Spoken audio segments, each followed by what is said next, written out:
Welcome to Tanakh Talk. I am your host, William Hall, broadcasting live out of Kingsland, Texas, USA, with episode number 108.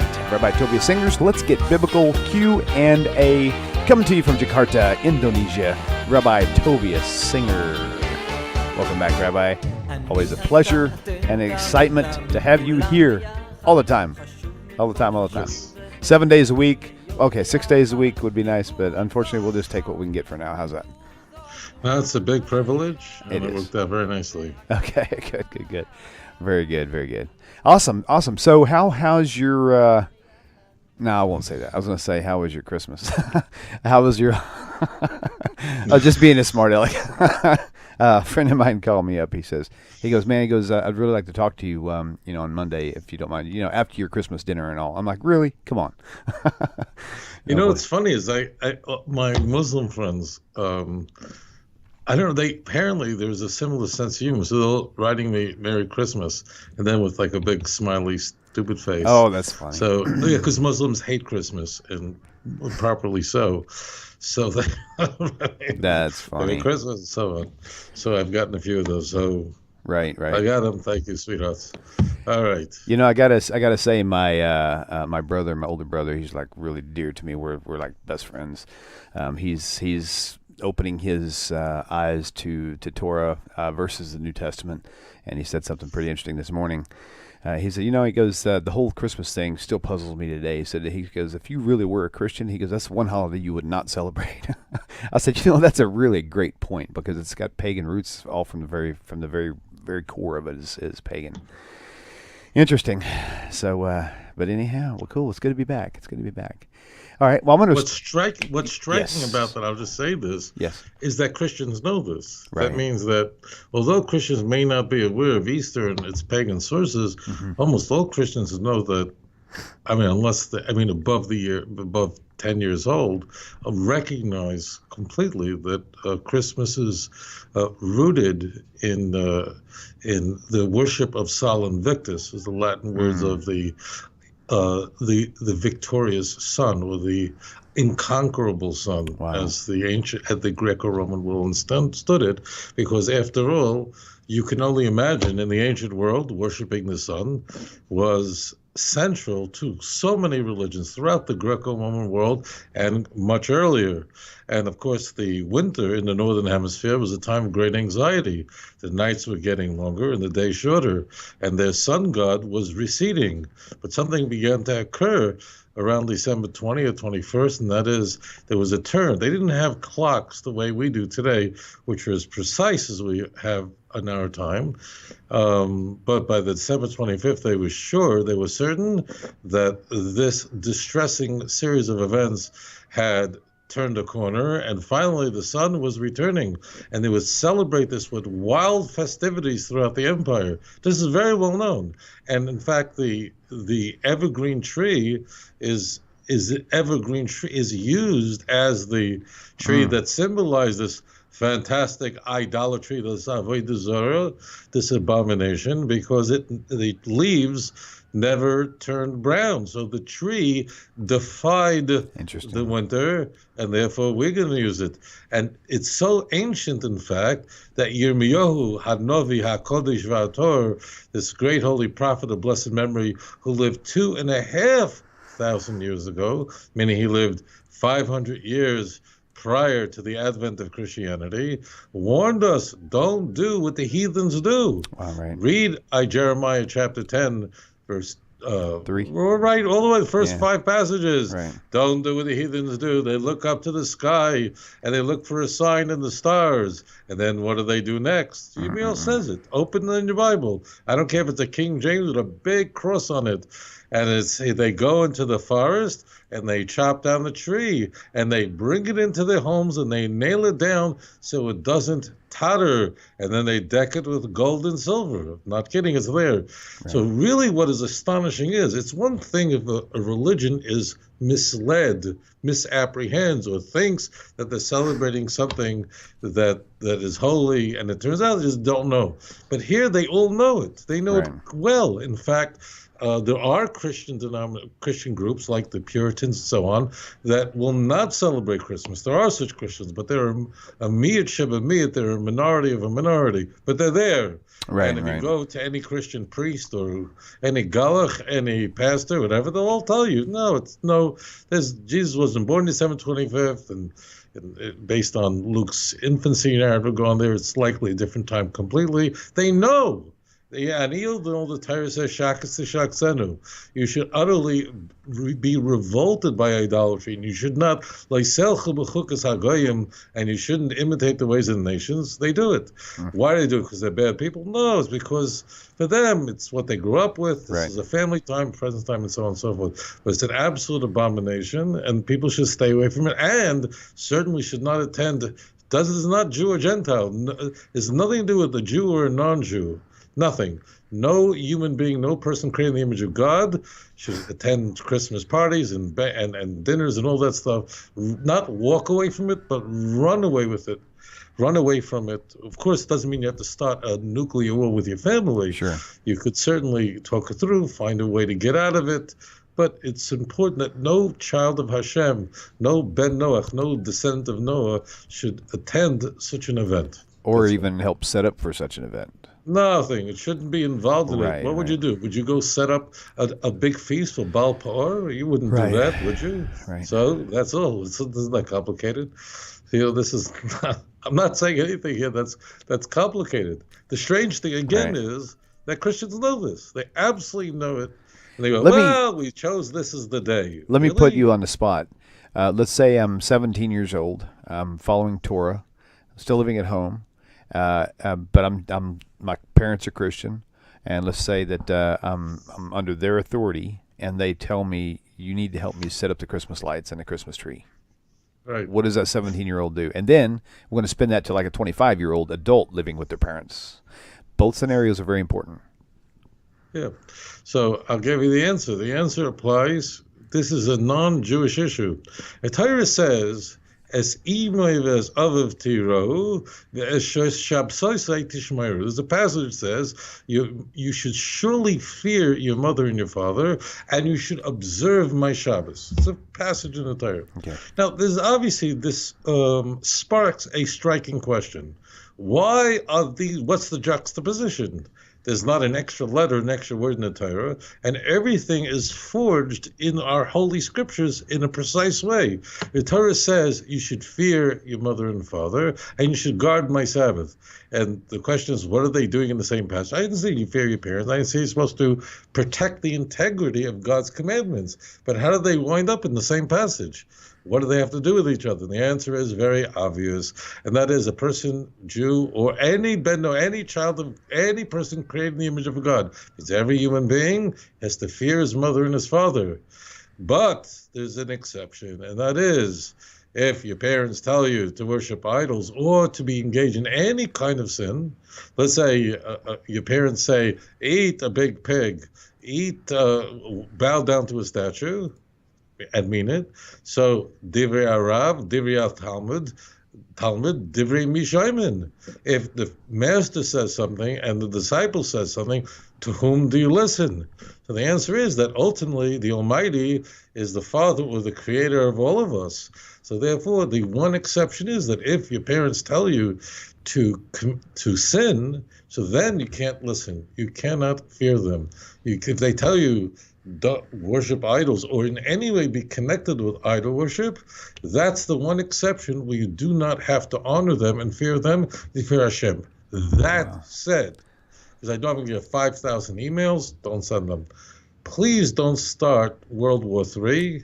Find a way around it. Find the gentle way.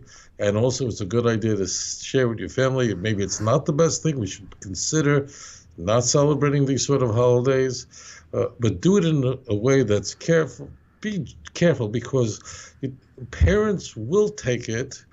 Because you don't want to hurt someone's feelings. Right, you want to try not to hurt. And parents will take, especially this kratzmich, this Christmas business, parents take it. Oh, so you're not part of the family. Oh, so you're divorcing me. Oh, so I'm not good enough for you. My food's not good enough for you. They can take it personally. And certainly that's not productive. And certainly not productive about sharing with them why they shouldn't have any connection to such odious practices. So be careful. Don't walk around, I won't have anything to do with your fellow. Right. Talk nice, talk gentle, every person according to their understanding, and so on. But no, it's absolutely forbidden to engage. I mean, unless your life is in danger, it's not literally worshiping idolatry. It's a hasha avodah zarah. It is not the death penalty because you're not actually bowing down, but it is sin, and it's sin that damages the soul and creates a barrier between you and the Almighty. Blessed be His holy name. I think that is amazing. That very last sentence just drives it home. It creates a barrier between us and Hashem. I mean, if that's not a motivator, I don't know what is. That's really deep. Okay, Rabbi, I'm going to move on to a question that somebody had sent in, and we will open up the phone lines shortly. Just sit tight, and when we do open the phone lines, you'll know I'll have the phone number on your screen, and just be prepared to wait 10, 15, 20, 30 minutes, however long it takes for Rabbi to finish answering whatever question he has on his plate at the time. So, okay, this is coming from Timothy Kiger on Facebook. Do you accept the scholarly criticism regarding Isaiah? I mean, Jewish tradition in the Talmud says the school of Hezekiah wrote the book. Scholars say there were 2 or even 3 authors. How do I reconcile the tradition with the claims of the scholars? Okay, that's a great question. I waited a very long time for someone to ask that question. So the question is, if we look at Jewish sources, so Isaiah, who was a great prophet, who lived roughly 2,700, and let's say he lived a long time. His prophetic career alone was more than 80 years. So let's say he lived 2,750 years ago. So openly in Jewish sources, Isaiah is the author. There is a caveat that must be said. That is, Isaiah was murdered. He was murdered by his grandson Menashe. I'm not going to go into all the details, but Isaiah was from the royal family. Menashe was his grandson. Menashe was a king, a Davidic king who ruled more than any other, 55 years. He eventually would repent, but he murdered Isaiah. So Isaiah was on the run. He hid in a tree, and Menashe caught him and killed him. He cut him in half. He died a miserable death. Why is this germane? Because Isaiah, normally a prophet, would assemble his prophecies at the end of his life. Something similar to the way Moses ultimately wrote the Torah at the very end of his life. That's when they would assemble all their writings and organize it. But given that Yeshayahu Hanavi was murdered, he didn't have the opportunity to assemble what had already been written down. And therefore, Chizkiyahu, who was a great king, in fact, he was such a great king that the Navi says, the prophet tells us, there was no king who lived before Hezekiah or after Hezekiah, read 2 Kings 18, no king was greater than Hezekiah before or after. That should be a big alarm to every Christian. And I didn't mean it personally, but just I want to put it out there. The key is Hezekiah was a very holy man, and Hezekiah and his company were responsible for assembling the book of Isaiah. Hezekiah, of course, was a contemporary of Isaiah. And Hezekiah and his company were not only responsible for assembling the book of Isaiah because the prophet was murdered, therefore he died prematurely. Isaiah didn't have a chance to do it. But Hezekiah was also responsible for assembling many proverbs of King Solomon. You'll see that in Proverbs chapter 25, verse 1. So Hezekiah, we'll just say that Isaiah was written by Isaiah, and Hezekiah assembled it all together. Hezekiah and his company. The source of that, many sources for it. We'll just say Tractate Bava Basra 16. Okay, now let's move on. Modern critical scholars, we're told, they'll jump up and down that Isaiah was not written by one author, but it was written by 2 authors or perhaps 3 authors.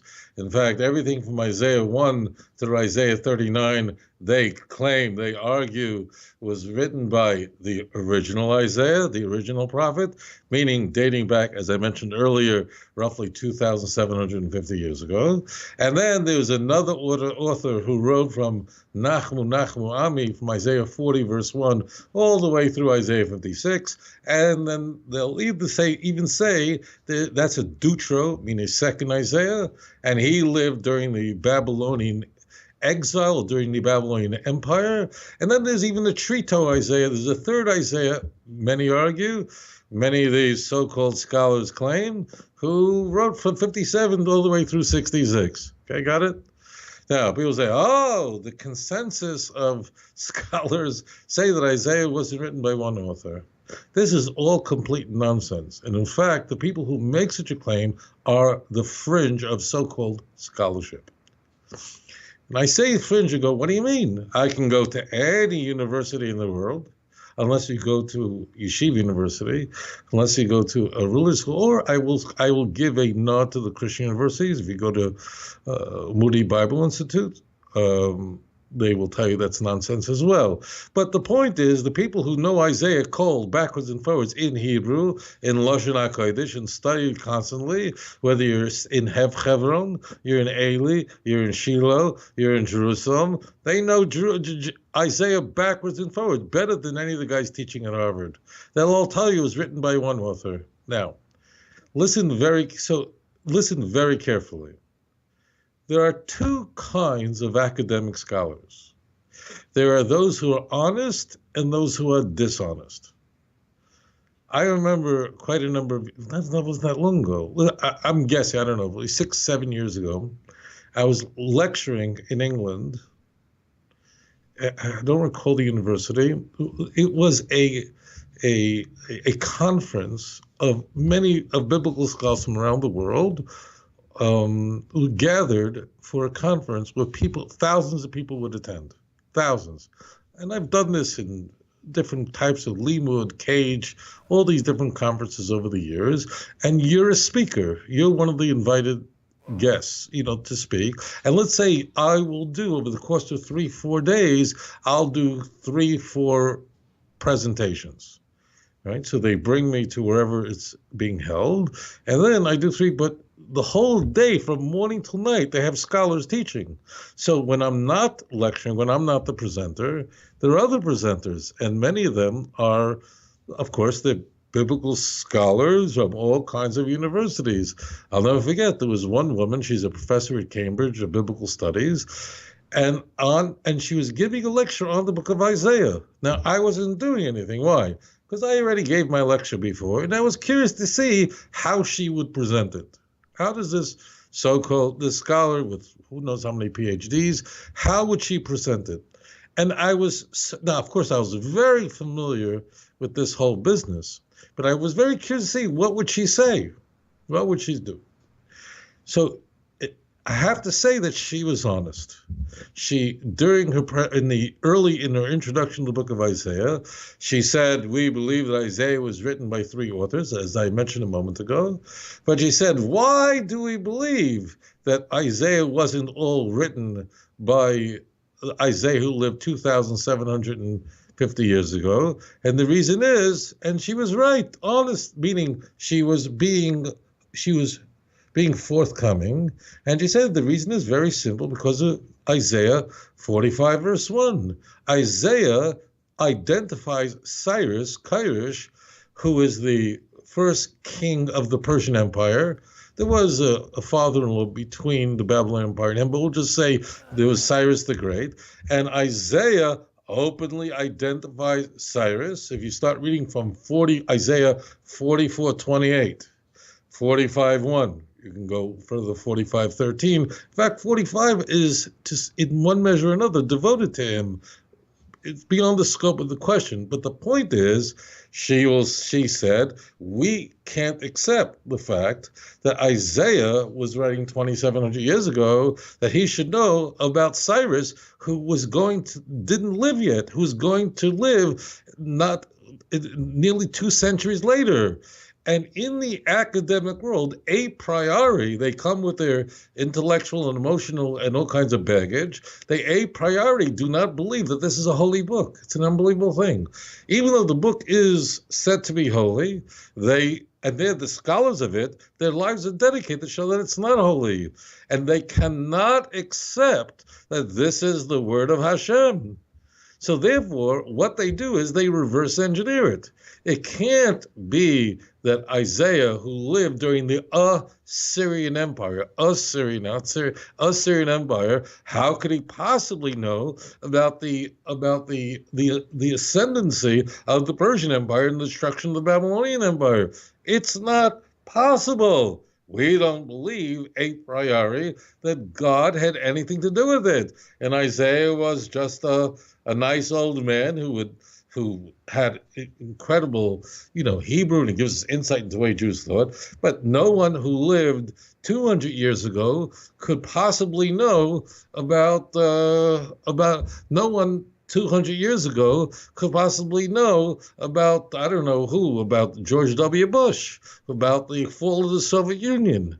Couldn't be. No one 300 years ago, or no one in the time of George Washington, could have known about the Russian Revolution and the fall of the Soviet Union, right? So it must be, if you find something written about it, it must have been after the fact. So therefore, now there are some scholars who are not so honest, who go say, oh, we have all kinds of calculations of why this is the case. Nonsense. Now, it's true that in Isaiah 40, verse 1, the text launches comfort. Nachmu, comfort ye, my people, declares the Lord. Nachmu, ami. Be comfort. Why? You go to verse 2, for Jerusalem has taken from the Lord double for iniquity. It's true, it begins with a comfort, so there is certainly a turn after Hezekiah's sickness. But it's like any holy book that will turn, not Havdil, Elif Alfi Abdullahs. You can have other books that are biographies or histories that will now go, okay, let's go look over here. But in truth, you have the same thing everywhere. Isaiah chapter 1 is talking, it describes Isaiah is castigating the Jewish people, and Isaiah chapter 2, which everybody admits is the same author, starts talking about the coming of the Messiah, and about that out of Zion will go forth the Torah, and lo yisa goy el goy cher, lo yilmudu al milchama, nation will not lift up sword against nation, neither will they learn of war anymore. That means this is the nature of the prophet. It's always shifting from one to the other. Now, why everything is juxtaposed? This requires some scholarship. So I want to say that these scholars are simply reverse engineering it, and therefore they have I call them scholars, PhDs, but these are not scholars. They're just reverse engineering it. They a priori walk in and say that they don't believe that God gave the Torah at Mount Sinai, and they don't believe that God actually spoke to Isaiah.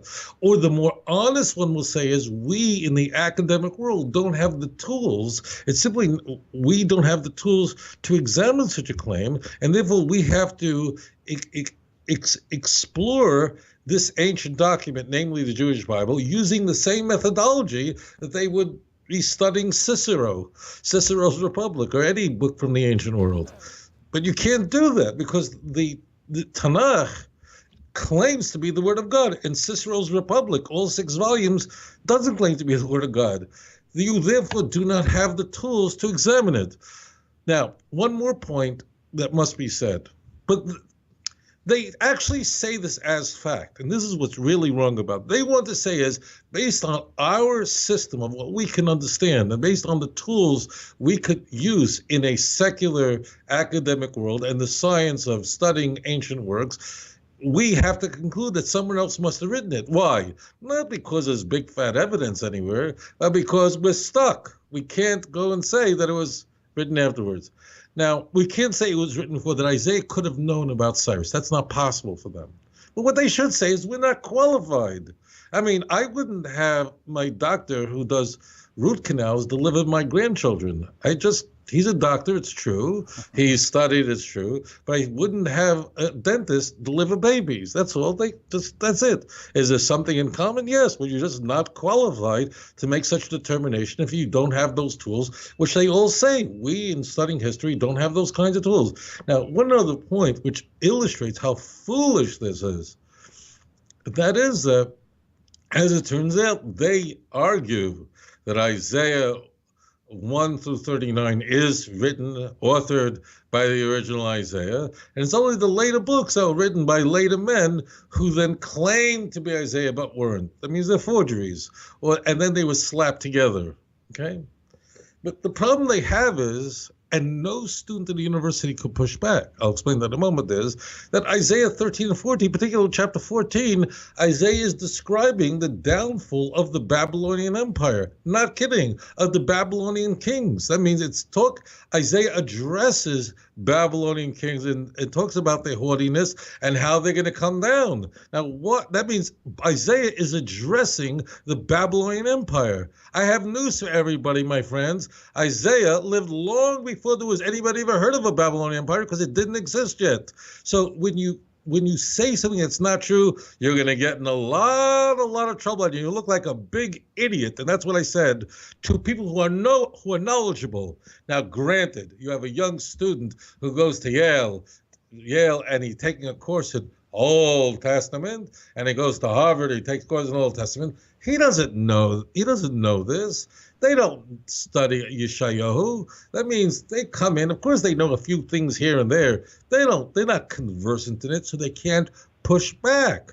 But someone would say to the press, hold on here with your big claim that Isaiah didn't write Isaiah because it didn't write Isaiah 40 through 66. Why? Because there's something in 45 which is speaking about the future. Now, if he's a prophet, it's not a problem. A prophet means that Kodesh Baruch Hu, the Holy One, blessed be his name, informed Isaiah that there will be such a man who will rise up. This is a source of comfort, and Isaiah warns us, don't question why I'm doing it. Just want to give you the context of Isaiah 45, verse 4, for instance, where Isaiah says it's a man is someone who does not know my name. And Isaiah 45 continues in, don't question my ways. Sometimes you see things and you don't understand why. Why would you pick a pagan like Cyrus? Cyrus was likely a Zoroastrian, okay? Why would you pick him? Why would you pick the chief rabbi? God says, don't question why I do things. But the key point is that students who sit in a university classroom and they hear this kind of academic drivel, they can't push back because they don't have what it takes to push back. One other note that I have to say, and I'm not going to reveal names, but there are many professors who have a religious bent, which means they're knowledgeable. They're not idiots. And they tell me straight away, personally, between us, they'll say to me, Rabbi Singer, if I would write an article, if I would teach in class or publish a book that said that Isaiah, meaning who lived 2,750 years ago, wrote all the book of Isaiah, I would never get published in a journal, and I would never get tenure, and I'd get thrown out of my head. That means it's academic world, although they claim, well, we're open to all ideas, it's baloney. They're all a bunch of fundamentalist atheists.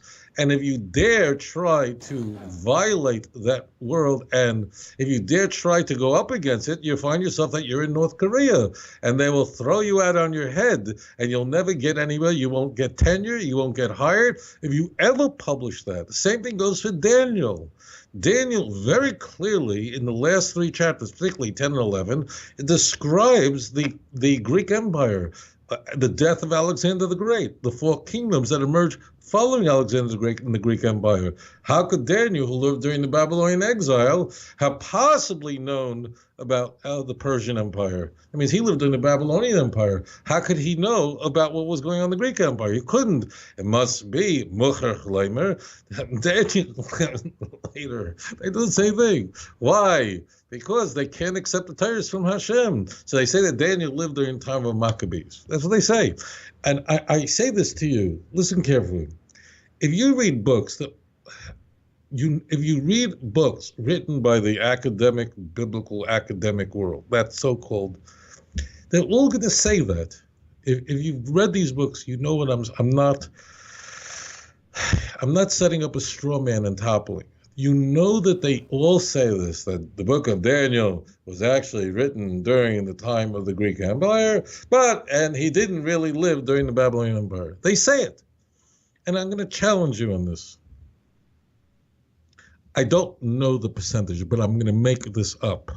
Somewhere about 98 to 99% of those books who make that claim, it's a fantastic claim that the book of Daniel is a forgery, as in the second half of Isaiah. And they don't give any support for it. Did you notice that?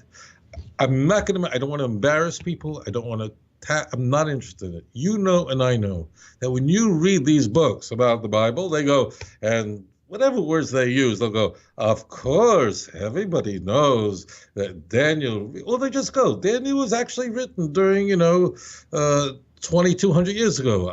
Daniel was the viceroy of Babylon 2,500 years ago. It's not true. It's a fake. The whole thing, that's a forgery. Daniel wrote it as though he lived 2,500 years ago. They say that.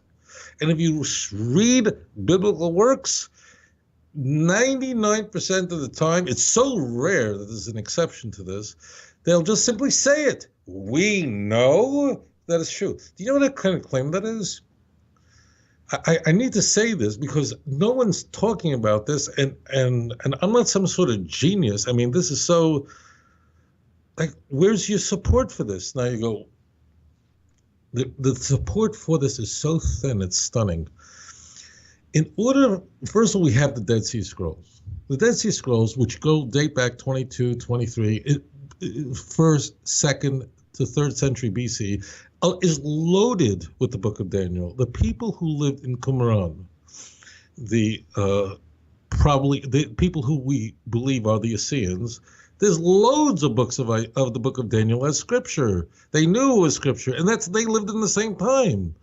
They love Daniel because they love the kind of apocalyptic prophecy, and Daniel fits right in there, particularly the last 6 chapters. They love Daniel. Why do they consider it scripture? If Daniel was one of them, they would know right away it's a forgery.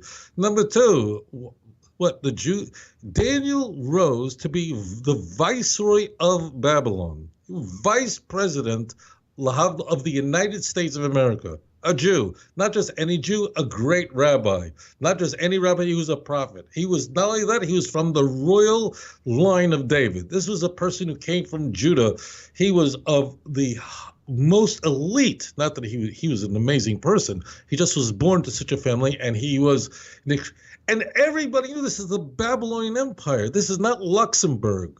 This is not the Bahamas. This is not, he became the leader of Bermuda, that no one even knows what president, who's there, what kind of country it is. The only people who knows is nice water there.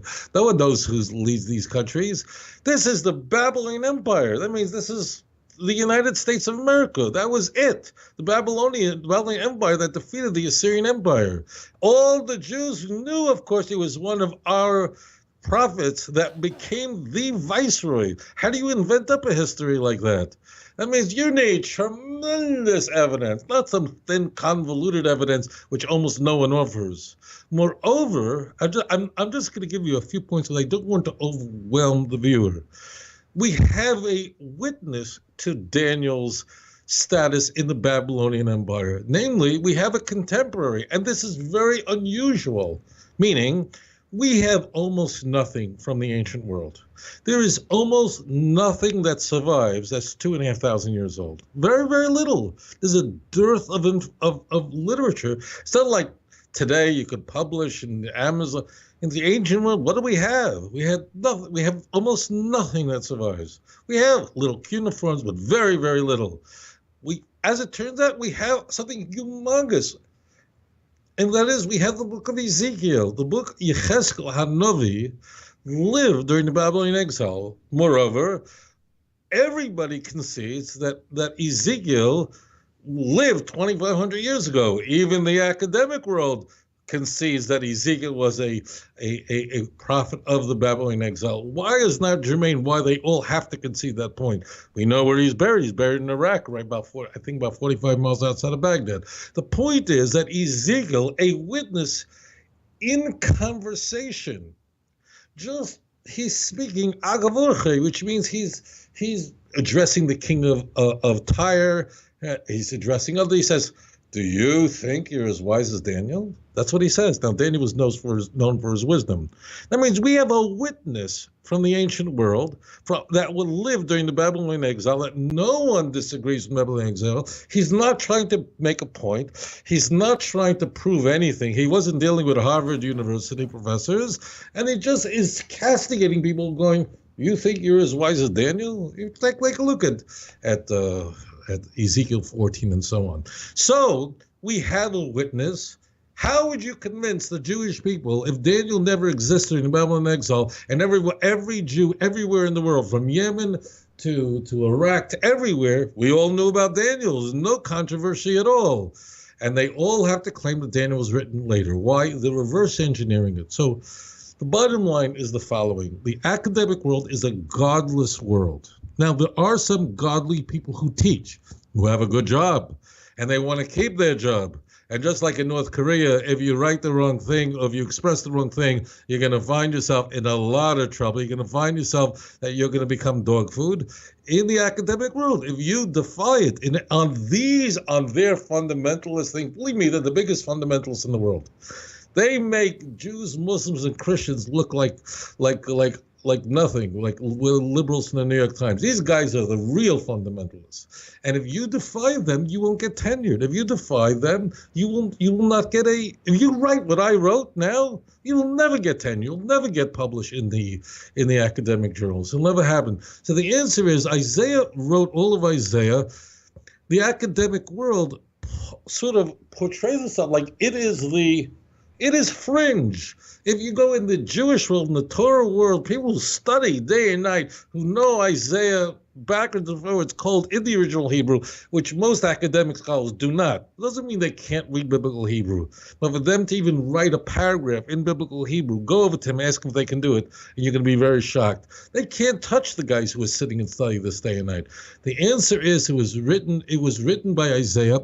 It was coalesced by Hezekiah. Hezekiah lived during the time of Isaiah. Isaiah died prematurely, and as a result, Hezekiah and his company assembled the book of Isaiah in what we have today.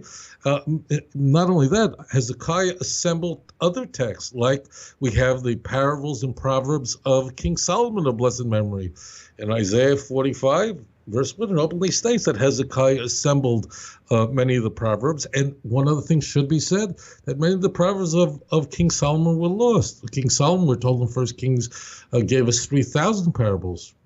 Barely 900 survived. So the answer is this is all nonsense. This is propaganda. And what is the purpose of it? There's a purpose. The purpose is to deny that HaKadosh Baruch Hu, the Holy One, blessed be His name, could inspire prophets that can teach and preach about events that happen in the future. To them, that's not possible, and that's the answer. And study the original, my friends. Go to the Hebrew. When our professors make these claims, ask them, you wrote a book, and it says Isaiah was written by multiple authors. You don't offer any proof of that. Right. All you do is you say it describes Cyrus. But what's your proof? He's a prophet, or he's claiming to be a prophet. You have to show me external sources, and it better be more than Isaiah 40 begins with comfort, because we have that everywhere, that kind of back and forth. Anyways, let it be that the study of the holy works of our prophets of blessed memory will bring the BS Goyal HaMashiach, the true Mashiach, quickly in our time. Great question. Thank you. Amen. Okay, cool. All right, we'll move on to this next question. I actually had it right here, and there it is right there. Okay. Assalamu alaikum, Rabbi. I asked you last year, why don't you do missionary work? And you basically told me that it's not necessary. What's important is for people to be good. First question is, if you don't do missionary work, why are you God's chosen people? Chosen for what? As for the second question, how can people be good if they don't know what good is? Atheists, for instance, make their own morality, something that incest is moral, and they act upon it. There is also a political group in Sweden arguing to make necrophilia and incest legal. If you don't do missionary work to tell these people that what they're doing is wrong and that they should follow God's path, which is the right path, how would they know that they are being good? The first thing they would tell God during Judgment Day would be, no one warned us or showed us any better. Thanks. Awesome. Thank you. All right, go ahead, Rabbi. Aleichem shalom. That's a very good question, and I want to explain. And the caller is a Muslim, and I can understand why a Muslim would have this conundrum, and I want to explain.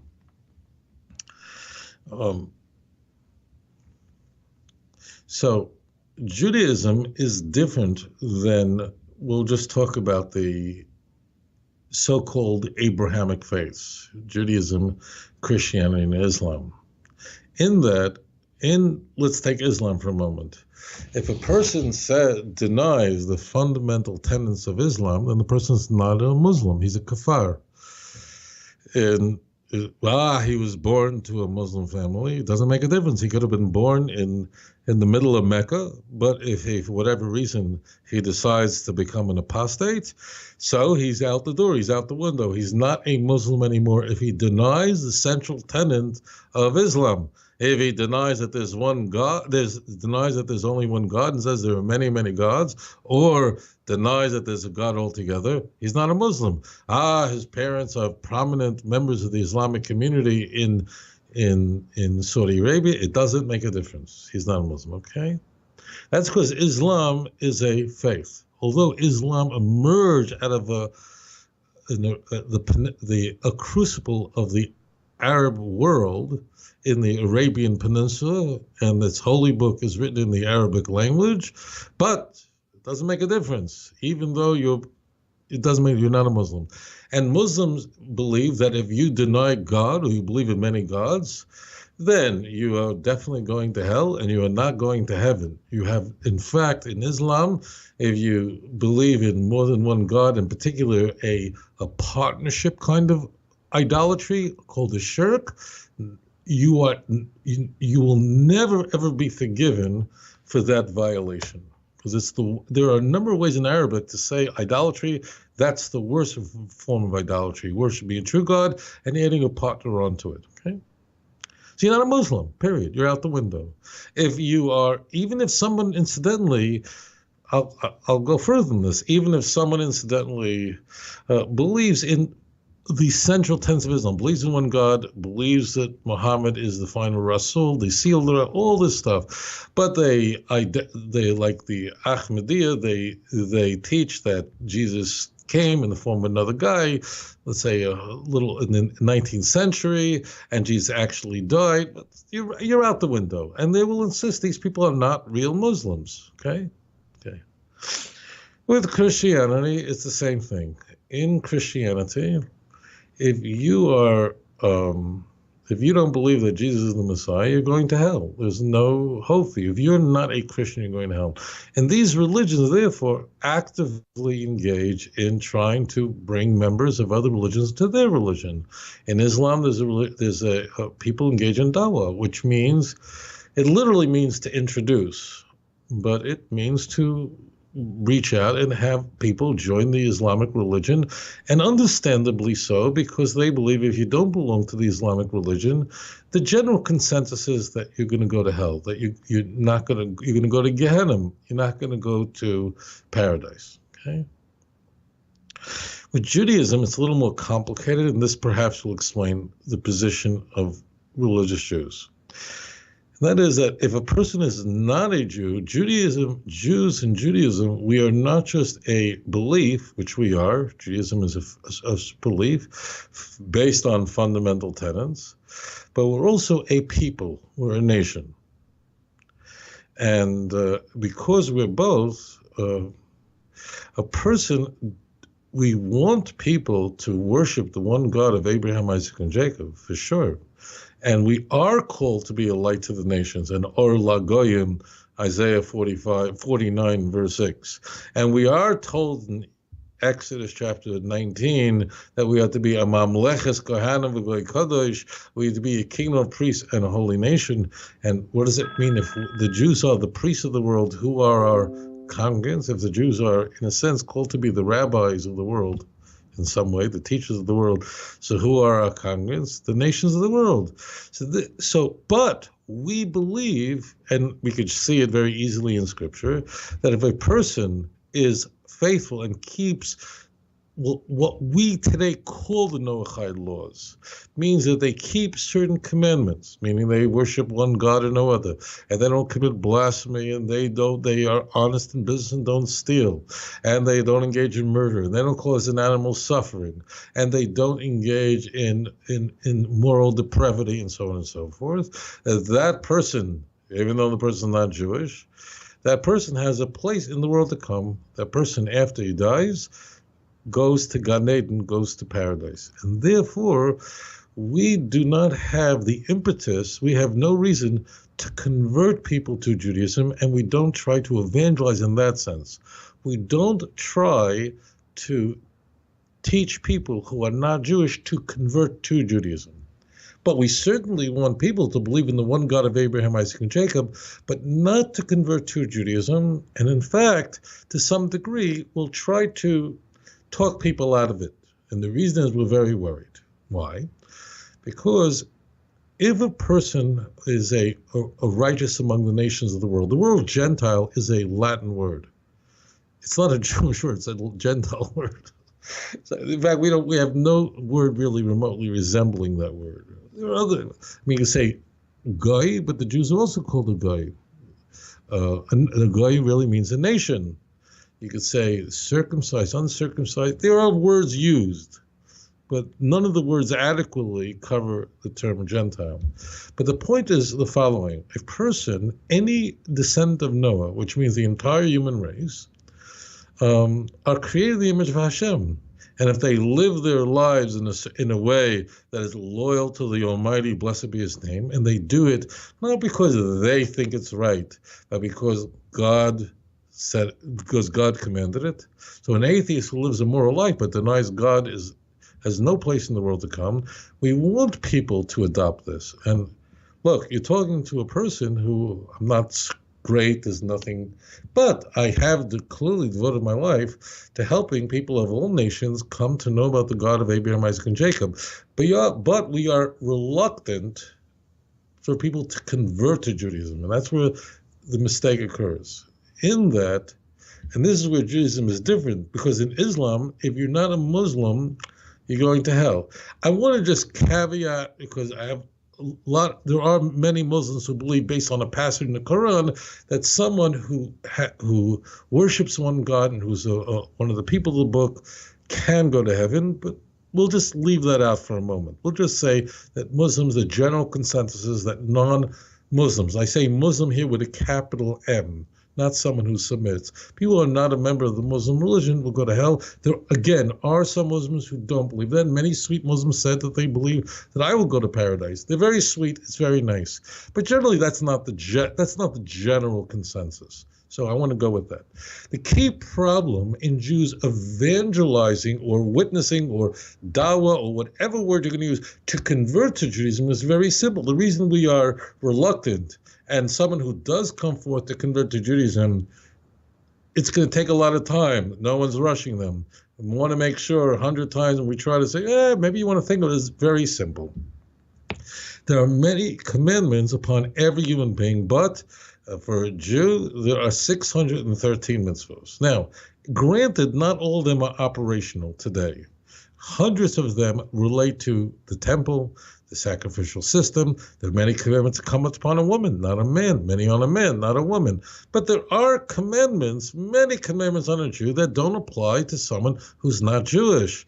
For instance, keeping the Sabbath. A person who is not Jewish is not required to observe the laws of the Shabbos. It wasn't even given for them. Shabbos is Beini uvein b'nei Yisrael. Read Exodus chapter 31.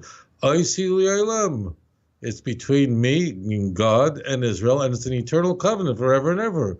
A person who's not Jewish, the laws of Shabbos, the laws, don't write me 15 emails that can a Gentile say, I love Shabbos, God rested on this day. Of course, when you use the word rest, I don't want to get 500 emails that God had to get his sleep and nap from working so hard. It's another thing, another topic.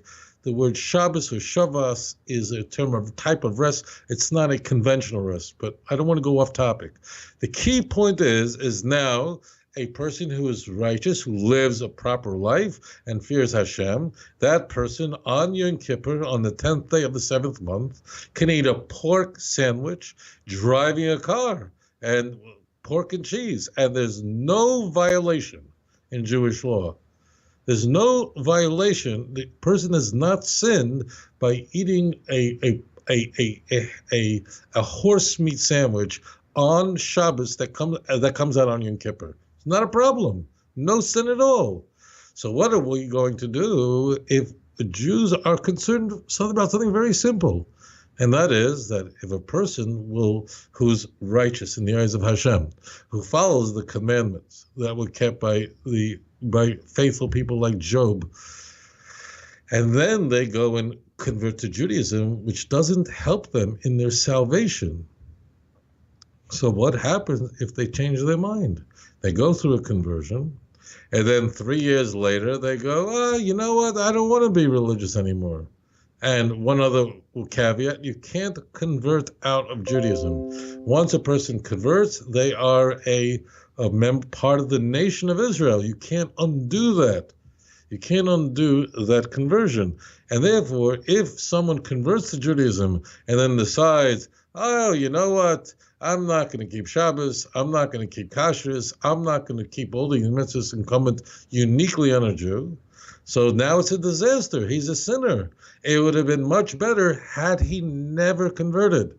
So therefore, rabbis are concerned with the following. In one point, the following is, they're petrified that a person will convert, and if a person converts and remains a religious Jew, it doesn't mean he never does anything wrong. A person makes a mistake, a person could repent. Read Ezekiel 18, 21 through 23, not a problem. But if a person becomes a complete sinner, meaning abandons the observance of the mitzvahs of the Torah that are incumbent upon a Jew, but not a non-Jew, now we turned a righteous person into a sinner. So not only do you want to make sure that a person is committed, but we want to see that this is not a passing decision, and that maybe that person will jettison their Jewish observance and revert back. And they were better off if they had never converted. So the point here is that we, of course, want all the nations to know about the one God, Abraham, Isaac, and Jacob. And that's what I do. There's no question about that. Now, one other point here. Have Jews been culturally affected because we have lived under other religions, where for 2,000 years, where if a Jew would ever dare try to convert a Christian, they would kill the Jew, let alone the convert, but would kill the Jew and wipe out the city, for sure. So has it affected us? Definitely. Has the bad behavior of Christians affected us so that we keep to ourselves and we're a little nervous about in any way displaying our religion in a way that would try to? Yeah, we are. It did affect us. But now we're free. We want people to be B'nai Noach, meaning to be faithful of the nations of the world, the Chasidi Ummos Ha'olam, the pious of the nations of the world. But 2,000 years of Christianity would do it. And I'll say another thing, and I know no Muslim will be offended by this. Jewish life in Islamic lands was infinitely better than it was in Christian lands, but a Jew in an Islamic country wouldn't dare try to convert a Muslim. Now, as it turns out, Muslims worship one true God, so there'd be no reason for it. But in Islamic lands, this was definitely not going to happen. And I'll say it to you, full disclosure, no rabbi in any Islamic country will ever perform a conversion. I'm a rabbi in the largest Muslim country in the world. No conversions. We can't, we don't rule the world, but a person has to leave the country. They can go somewhere else. If they're a Christian, Hindu, anything, whatever they want. If a person goes to Turkey, a Muslim country, and tries to ask the rabbi, would you convert me? The rabbi will say, please, we're not interested. We don't. We're very careful about it because we understand the sensitivity. I'm not going to be dishonest with you. We understand the sensitivity, wouldn't dare do something like that. But that doesn't really address the question. The true answer is that there is no spiritual need in terms of salvation for a person who's a righteous Gentile to become a Jew. And conversely, if they convert and they leave, now they're in very big trouble. Is that no? That all said, is it not wonderful to be a Jew? It is delicious to be a Jew. It is a wonderful thing to be a Jew. It is a great thing to be someone who is given a mandate to be a light to the nations. It is. It's a very special thing. I'm very proud to be a Jew. It's no secret here. Very proud of it.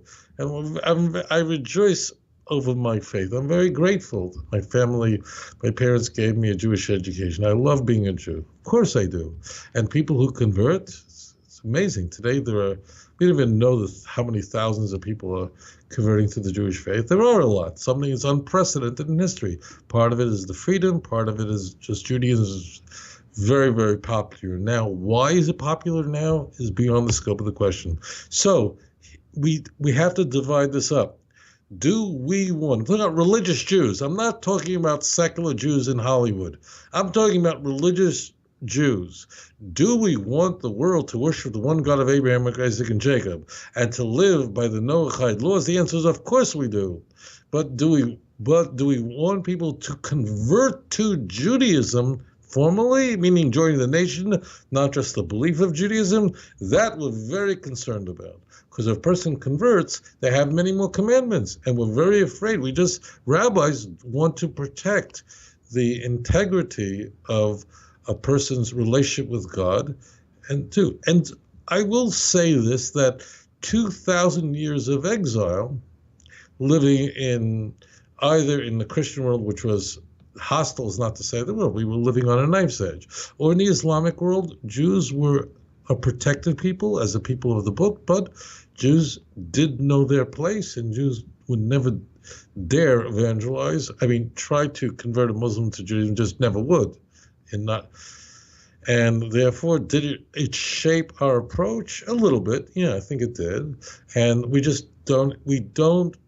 many Jews don't, as much as necessary, do not explain why it's important for a person to worship the true God and so on. I hope I'm doing my best. I hope in God's eyes I am, to bring this knowledge and understanding.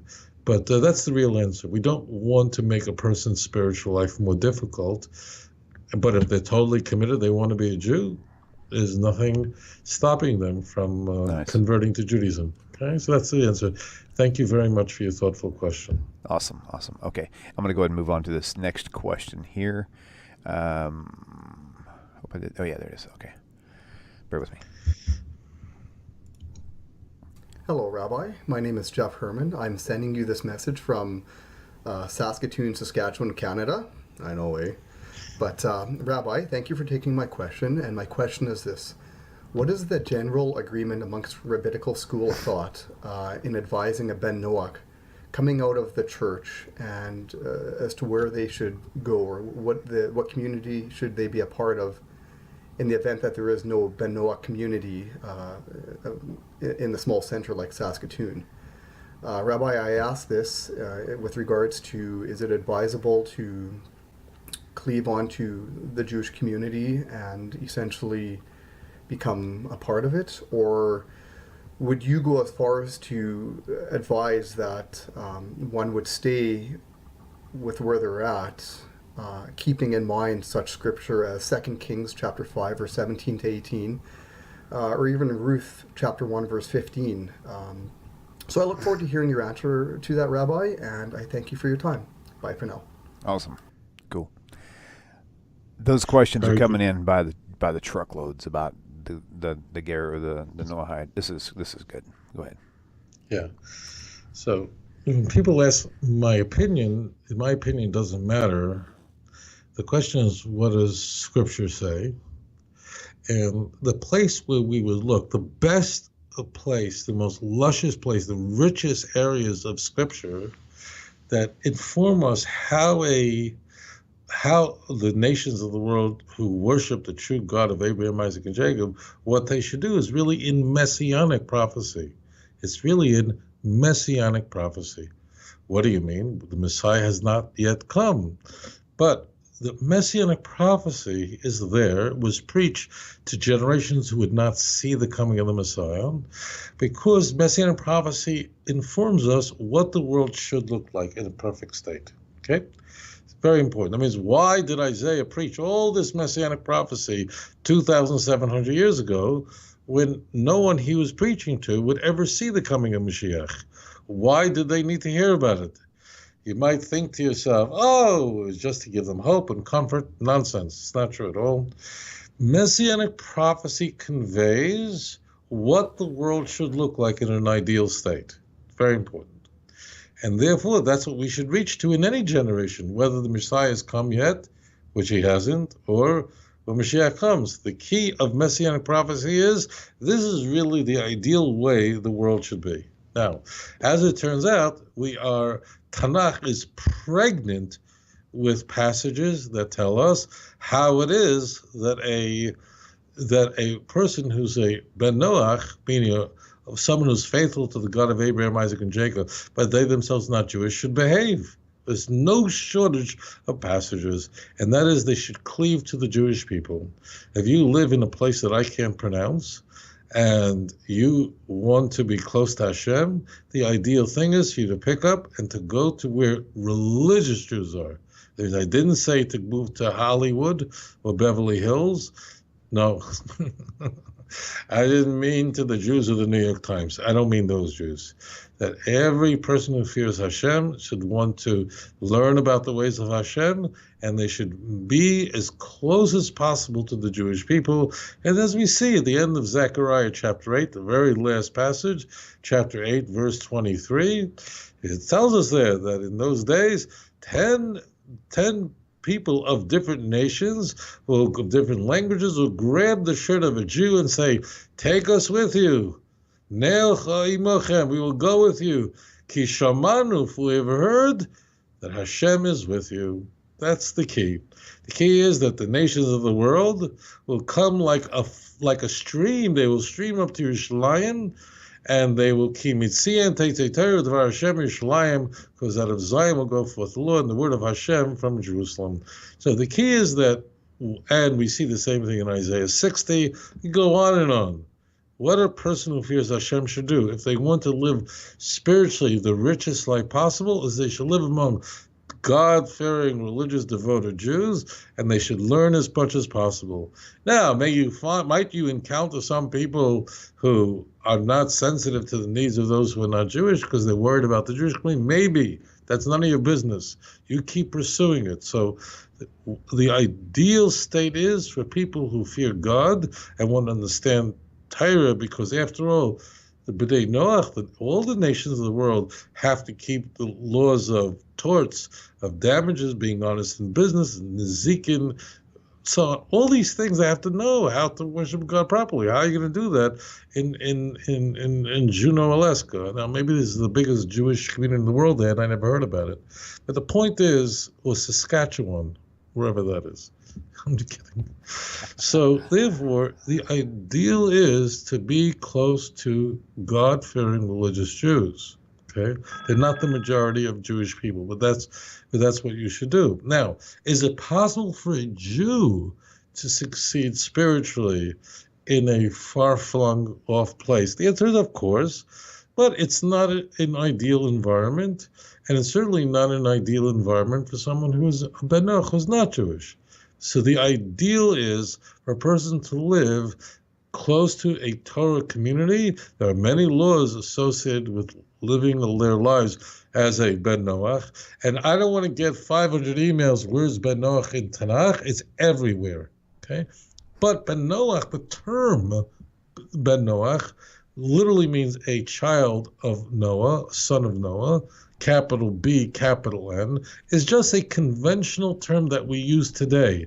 It means any human being, after all the sons of Noah, who is faithful to the God of Abraham, Isaac, and Jacob, is loyal to him, and keeps the fundamental principles that are given prior to Mount Sinai.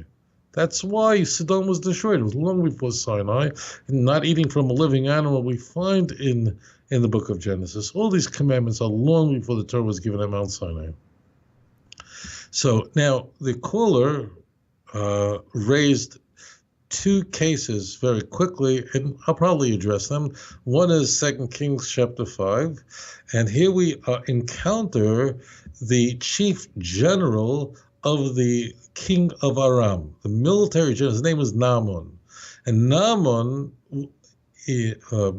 was given a gift by God in that he was victorious over his enemies. It says that in the opening passage of 2 Kings chapter 5. This whole region is almost called Megillas Elisha because these chapters in 2 Kings, quite a number of chapters, tell us about the extraordinary life of this great prophet, Elisha, blessed memory.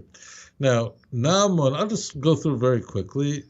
Naaman was the chief military leader of Aram. Means he was an extremely important person.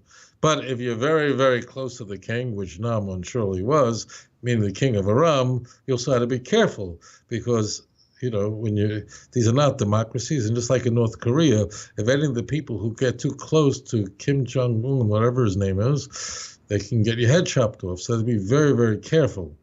Anyways, what happened is he was bragging. He was bragging and he had his chest out high that look how successful I am. But really the success that he had was given to him by HaKadosh Baruch Hu, by the Holy One, blessed be his name. And he was a braggart and he showed off. We'll see it in the text. And the Almighty gave him tsaras. Tsaras is loosely translated as leprosy. It does not mean the modern skin disease of leprosy.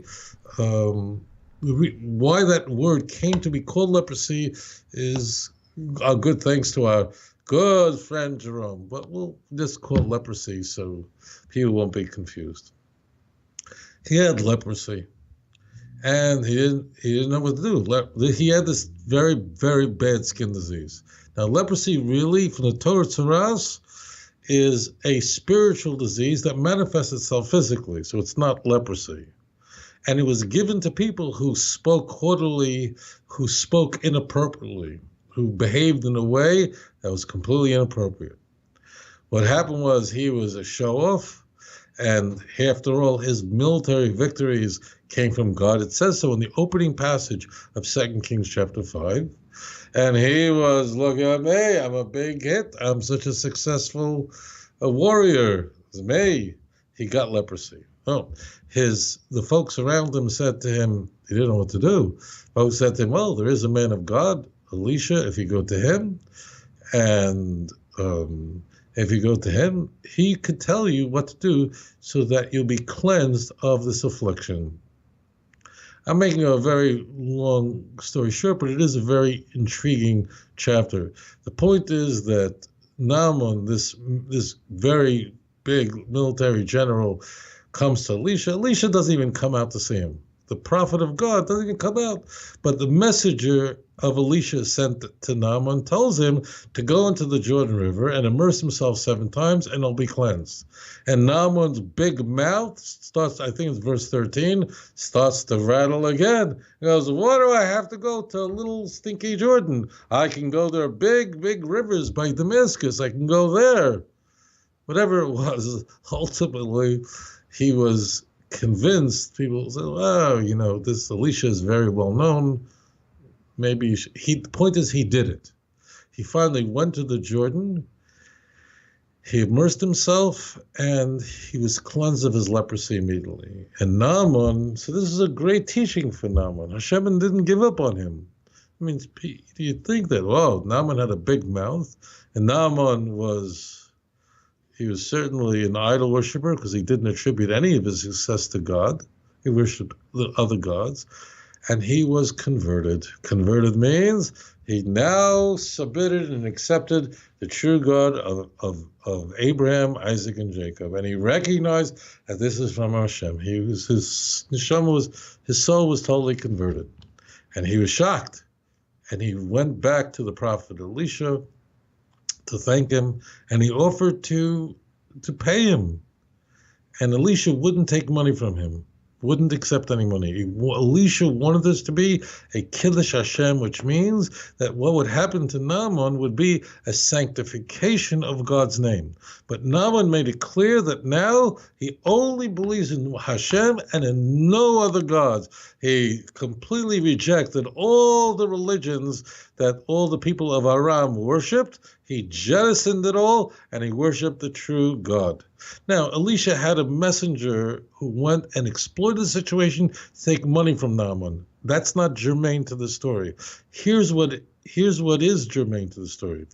Naaman had a very big problem, and after he recognized that he worshipped only the true God of Abraham, Isaac, and Jacob, as I mentioned, he is the military general of generals. He's the Tsar.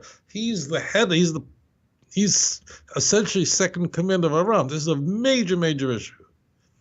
And as such, he was obligated, and he would have lost his life if he would have done otherwise, to accompany publicly the king of Aram to the idols and feign that he was bowing down to these idols with the king. Because when you had state ceremonies worshiping whatever idols it was, certainly all the generals were required to participate in it. And a general would say, I don't believe in the gods of the king, or he would behave that way, off with his head. He would have been in very, very big trouble. So Naaman didn't know what to do. And he asked Elisha, so this is quite a conundrum.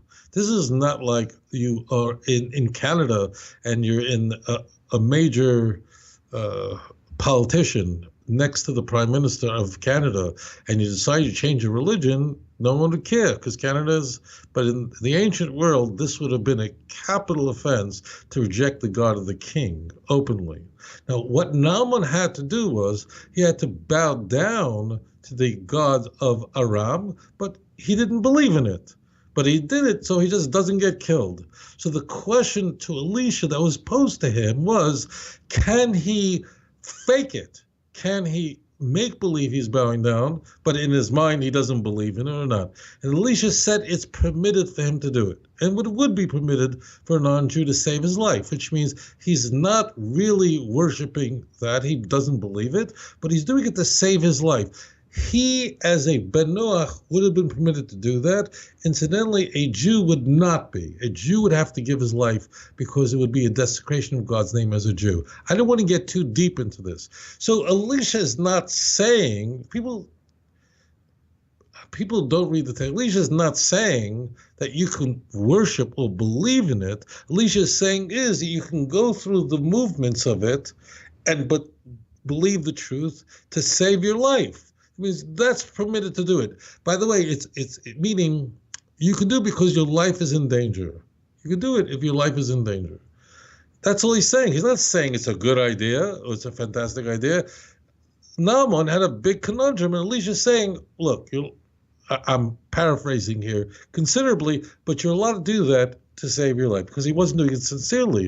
If Naaman said, but I still want to worship these pagan gods, he was told it's absolutely forbidden to do it. He has to die rather than do that.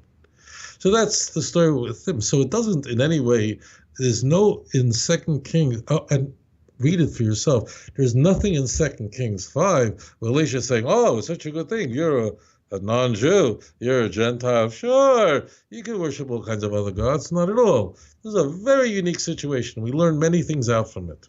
Okay, moving on. Naaman was not converting to Judaism. He was remaining a Ben Noach. What laws applied to him? In the case of Ruth, she was joining the Jewish people. She was converting to Judaism. Now, in Tanakh, the word converting is not used. In fact, even Jews today, we use the word be megayer, which means someone who's a stranger, a ger, who joins the children of Israel. Ruth was actually converting to Judaism. She's going, your people are my people, right? That's what the text says. Your God is my God. Well, you will lie, I will lie. That's full-blown conversion. And Ruth, that holy, blessed woman, she ultimately the great-grandmother of David HaMelech, and ultimately would be the great-great-great-grandmother of a Mashiach himself. So she is now converting to Judaism. And in fact, her mother-in-law, who was prodding her, "Are you sure you want to do this? After all, there's a famine in the land." She tries to talk her out of it, just the way a rabbi would try to talk someone out of converting to Judaism today. So, but Ruth's response was, "No, your people are my people." "Oh, your people are my people. It's not just your God is my God, but your people is I'm joining the Jews." I'm using the word Jew here, even though then they would not have used that. I'm joining the Bnei Yisrael. Joining the Bnei Yisrael, then of course she's going to try to talk her out of it, because you want to join the Jewish people. That means that you have to keep all the mitzvahs in the Torah, 613 commandments, or those that pertain to you. I know everyone, how could you keep all 613 commandments? No one keeps all of them, because there are many commandments that have nothing to do with you. If you're a man, there are many commandments that apply only to a woman. If you're not a thief, there's a commandment in the Torah to return what you stole. If you didn't steal, you're not obligated to go out and steal it. But the point is, in the case of Ruth, we have a conversion to Judaism. I'm using our conventional language now. And therefore she was leaving her former nation and joining the children of Israel in every way. And in the case of Naaman, in 2 Kings chapter 5, he wasn't joining the children of Israel. He wasn't becoming a Jew. And therefore there was a completely different standard that applied to him. But in sum, the role of a person who is a member of the nations of the world, who fears Hashem, who loves the Almighty God, blessed be his holy name, should do everything possible to live among God-fearing Torah Jews, and you have to learn the laws of being a Ben Noach. It's not a simple matter.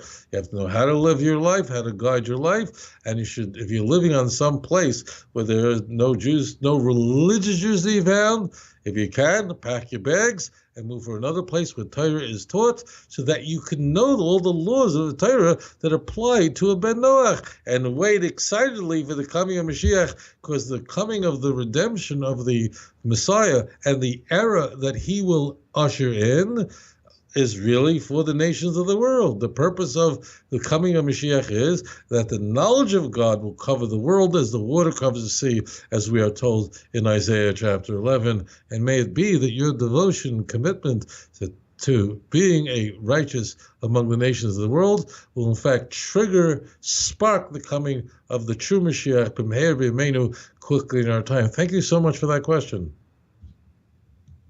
Okay, very good. Awesome. Sorry. I was adjusting a screen, so there you go. All right, very good. So we'll take this next caller. Caller, welcome to the show. Please tell us your name and where you're calling from. Hi, this is Grant from Southern California again. Shalom, Grant. Welcome to the show. I just wanted to wish both of you guys a very blessed day. Thank you for the show again. I'd like to thank Hashem for having a wonderful Shabbos and Hanukkah. And my question is, so 1 Samuel 23, it says, for rebelliousness is the sin of sorcery, and verbosity is like the iniquity of idolatry. It just came to me, but my question basically is like, it kind of like, if the children of Israel fix that, because obviously there's some areas, I mean, you have like the Reform Synagogue, I feel that like they're kind of breaking this one, so I don't want to go there anymore. But like my question is like, can I just have a little bit more explanation on that verse? And maybe if we're able to fix that, would that speed the redemption? Rabbi, is that clear? No, it's not clear. Very specifically, what is your question? Because I didn't understand exactly what you're asking. I mean, you understand. Well, basically, what I'm asking.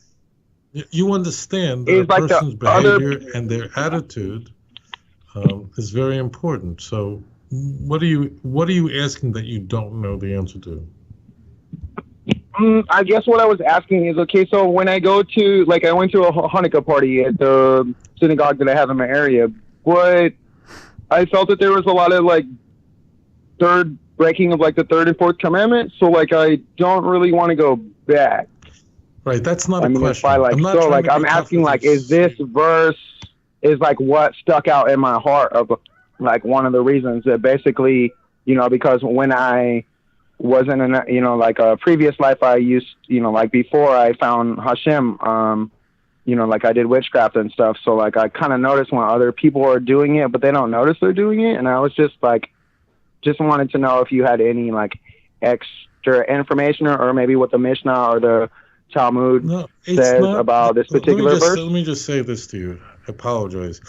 I unless there's something I missed there, it sounds like you're answering your own question. Obviously, that a person should live and be among those who are faithful to Hashem. They should not be around scoffers, read the first Psalm, and the person should not be haughty and so on. So, and you understand that witchcraft is forbidden in the Torah, in Deuteronomy chapter 18.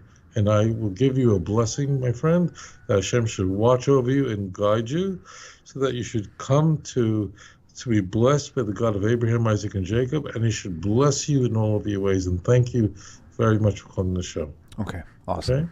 Okay? All right. Okay, is that verse he was mentioning, I guess it was rebellion is as the sin of witchcraft. Could you explain that a little bit? Well, of course. What is witchcraft? Witchcraft is very simple. Witchcraft means you're assigning powers to other forces. Or you're saying that I could do the things that the Almighty can do, that I could perform all kinds of magic, and that I can overcome the will of Hashem instead of following in his ways. So therefore, witchcraft is intimately connected to haughtiness and a person being a braggart.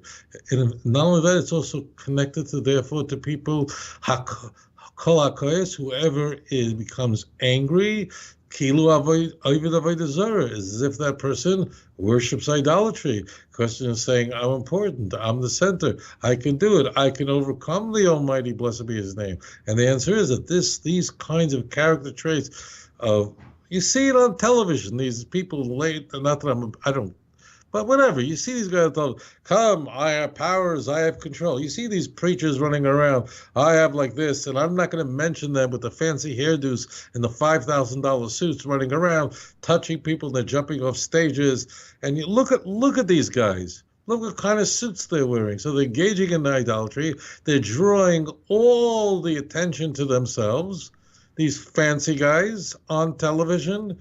And they're wearing, look at the suits they're wearing. Look at the hairdos they're wearing. Look at the ties they're wearing. Look how they dress, how they carry themselves. Look at how the cars they drive.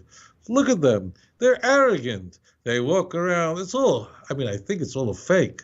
I didn't do investigative reporting. In fact, it's pretty much all a fake. But look how they carry, how they draw all the attention. I want to focus on this. These idol-worshipping pastors and preachers and whoever they are, they all draw the attention themselves. Look at me. Look how the power and spirit is running through me, touching people on the head. Now, I want to say this to the Christians. I know you're saying these people are not real Christians.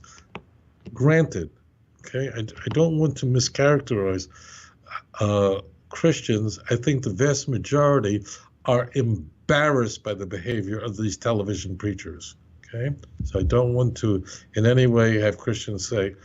Most Christians, I think, are horrified by this behavior. I didn't do a study of it, but the Christians I speak to are horrified by this arrogance behavior of they touching people are jumping and falling and laughing and rolling and then the way they behave and the fancy money and the fancy hairdos. So it's all this idolatry and filth and self-aggrandizement is all intimately connected. This is not rocket science, and a person should stay as far away from it as possible.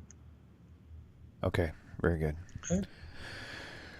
Okay. All right. Well, we don't have a caller in yet. Caller, please, callers, when you call in, do be prepared to wait for a period, for however long it takes. Like I mentioned before, we've lost a couple calls already, just probably because they just wanted to kind of sit down in front of the computer and watch it. And then also remember that what you're hearing on the phone, which you'll find out right now, is about 20 seconds earlier than what you see on the actual computer. Caller, welcome to the show. Please tell us your name and where you're calling from. Caller, you are live on air. What is your name? Okay. Well, we'll wait for just a second. But anyway, let's go. I want to tell everybody. I don't know how many of you out there who have actually been to this toviasinger.tv, but it's pretty amazing.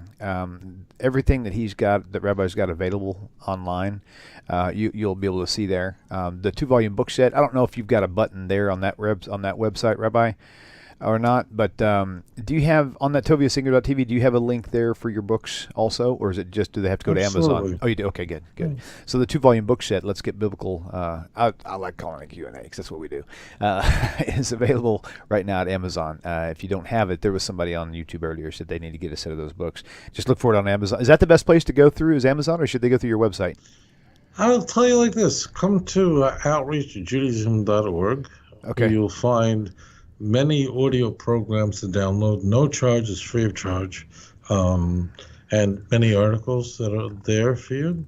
And if a person wants the books, yes, you can order it on our website. Again, it's outreachjudaism.org. It's a 2-volume series called Let's Get Biblical, where I'm able to go into more depth and on things that I normally would then if I'm speaking, whether broadcasting or as a public speaking engagement, because I recognize the limitations in a public speaking engagement of how much material I can cover. But in the books, I can explore things in great depth. So, yeah, that's where you can find the series. It's outreachjudaism.org.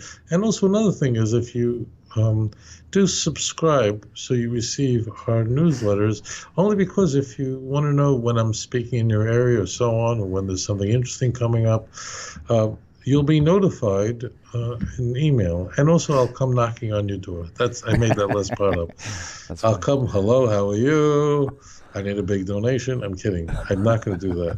But that's so you just know about programs. People go, how come I didn't know that you were speaking there? So if you are if you subscribe, we'll let you know who it is, and we'll be showing up at your door routinely. That's not true.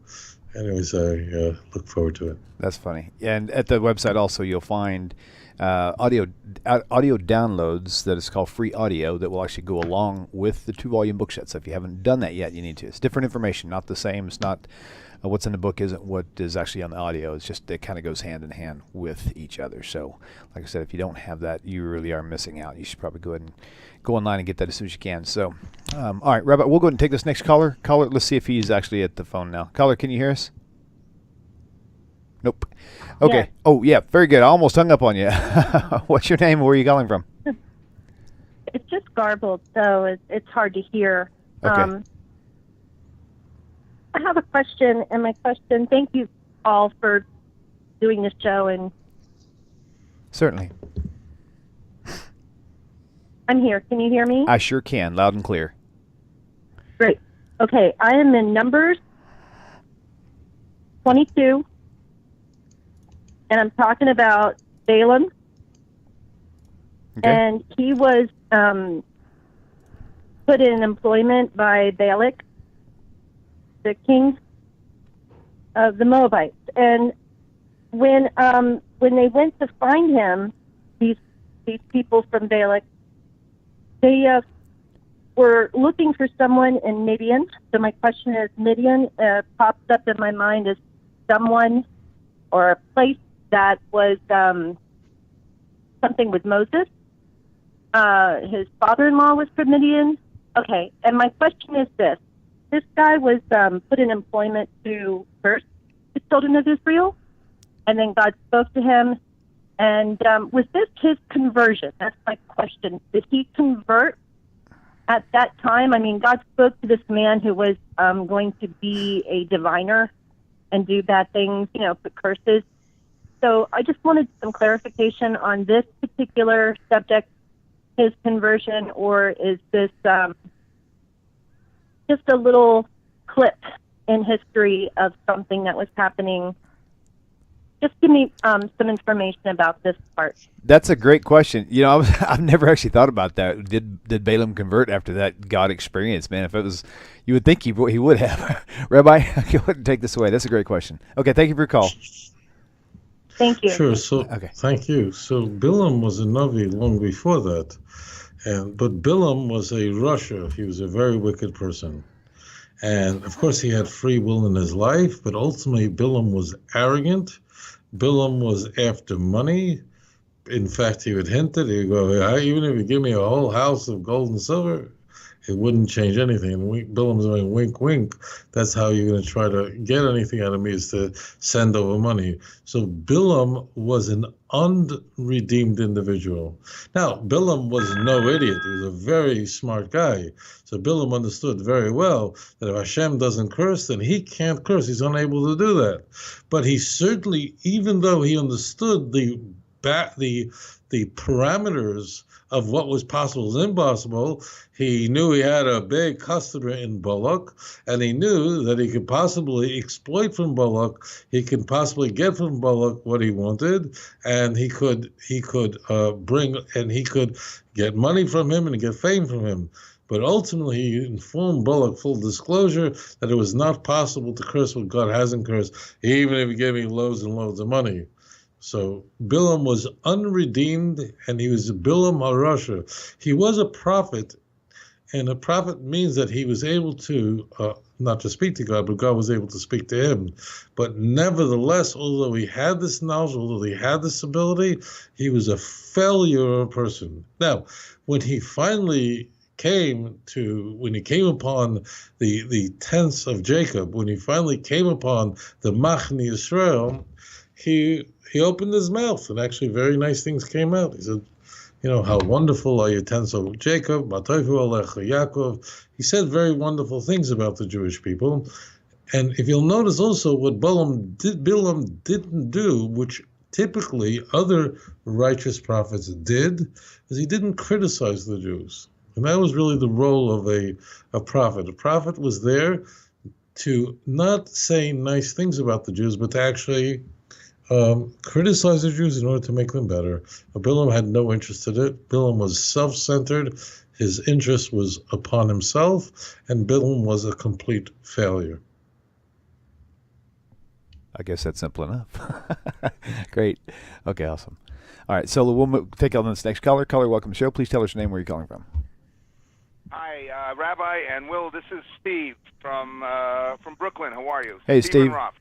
Welcome to the show. Okay, Steve. first of all, thank you. I'm not going to take up your time too much. I just want to, number one, thank you and the Rabbi for giving me the ammunition to fight missionaries. Rabbi knows where Kings Highway and East 15th is. It's a train station area where the Juicer J and their likes love to hang out. I actually saw them trying to missionize a bunch of Lubavitch kids on a Friday afternoon, and I had a whole long interaction with them. And Baruch Hashem, because of the ammunition that you've given me, I was able to actually make a dent. Nice. And I was actually called arrogant. And I told the person I'd rather be arrogant than ignorant like you are, because you don't know Scripture. And I told them, shame on you that I know the New Testament better than you know the Old and the New. Wow. So, Baruch Hashem for that. That's awesome. That's A. Okay. My main question is as follows. It's nothing to do with Jesus or anything like that. It's about Tanakh itself. Okay. Now, the tribes and Jacob are holy, huge people, okay? We don't have any concept of how big they were. However, to quote a movie, what we have here is a failure to communicate. It doesn't seem that by Dinah they're communicating. It doesn't seem that by the brothers, Joseph is doing his thing. Everyone's doing their own thing, and it says, and Yaakov Shamar Esadavar, he's just waiting patiently. What's going on? I mean, from a juvenile perspective, it seems that there's a lot of dysfunction here. And, is that what we're to think about the holy tribes, that it's a dysfunctional family, God forbid? Why is everybody, doing their own thing? I hope I haven't asked a question that's inappropriate, but this has been bothering me for a long time. No, it's fine. Thank you for your question. Okay, so thank you, buddy. Take care. Okay, great. I'm going to hang up and listen to the response. Thank you so wonderful, much. wonderful. Okay. Thanks. Go ahead, Rabbi. Okay. Given that we are now in the parsha, in the portions of the Torah that deal with Joseph, we just had the Parshas Vayigash, where Yehuda approaches Joseph not knowing it was really his brother, because Benjamin got caught what was believed to be stealing the cup of Joseph, the viceroy of Egypt. and it was a cup used for divination. I want to just focus on Joseph for a moment.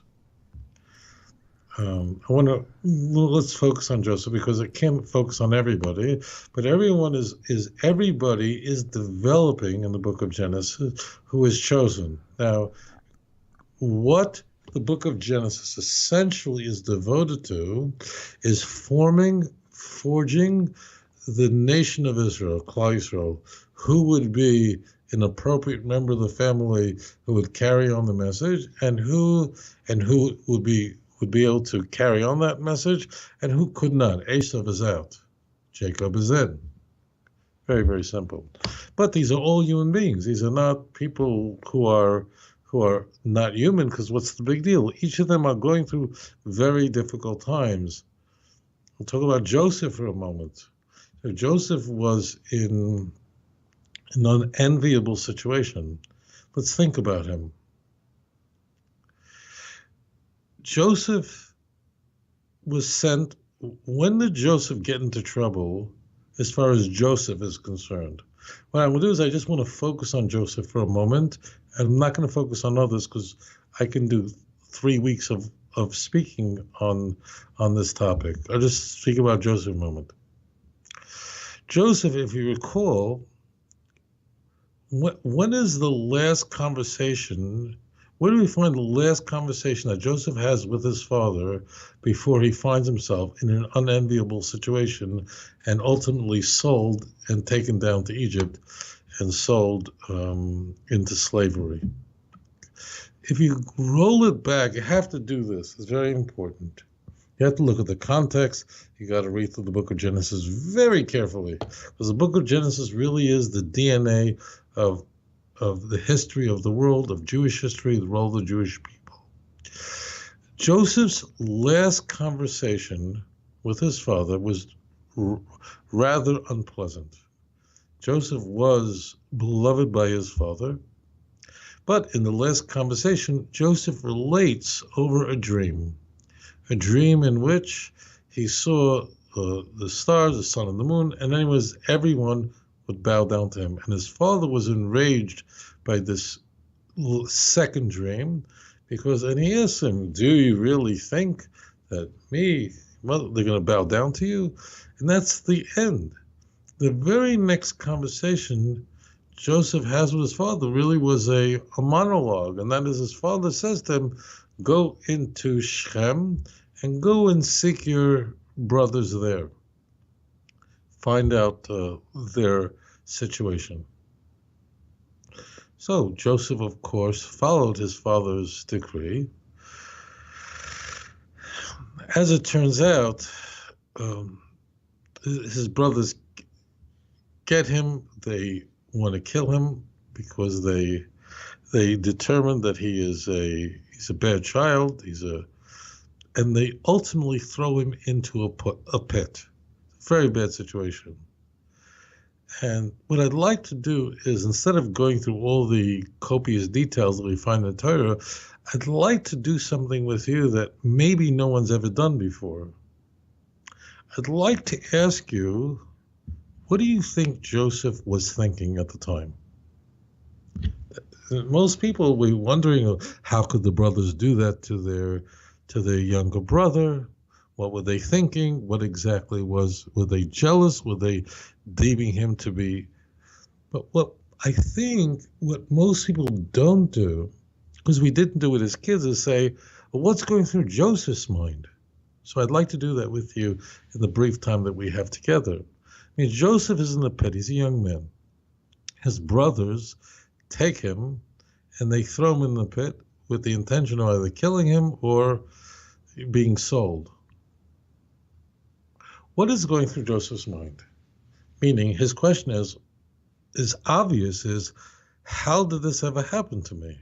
Joseph clearly is clueless about any of this prior. What is Joseph thinking? Okay. So let's focus in like a laser beam only on what is going on in Joseph's mind. In Joseph's mind, his father, he's going, this is the most horrible situation imaginable.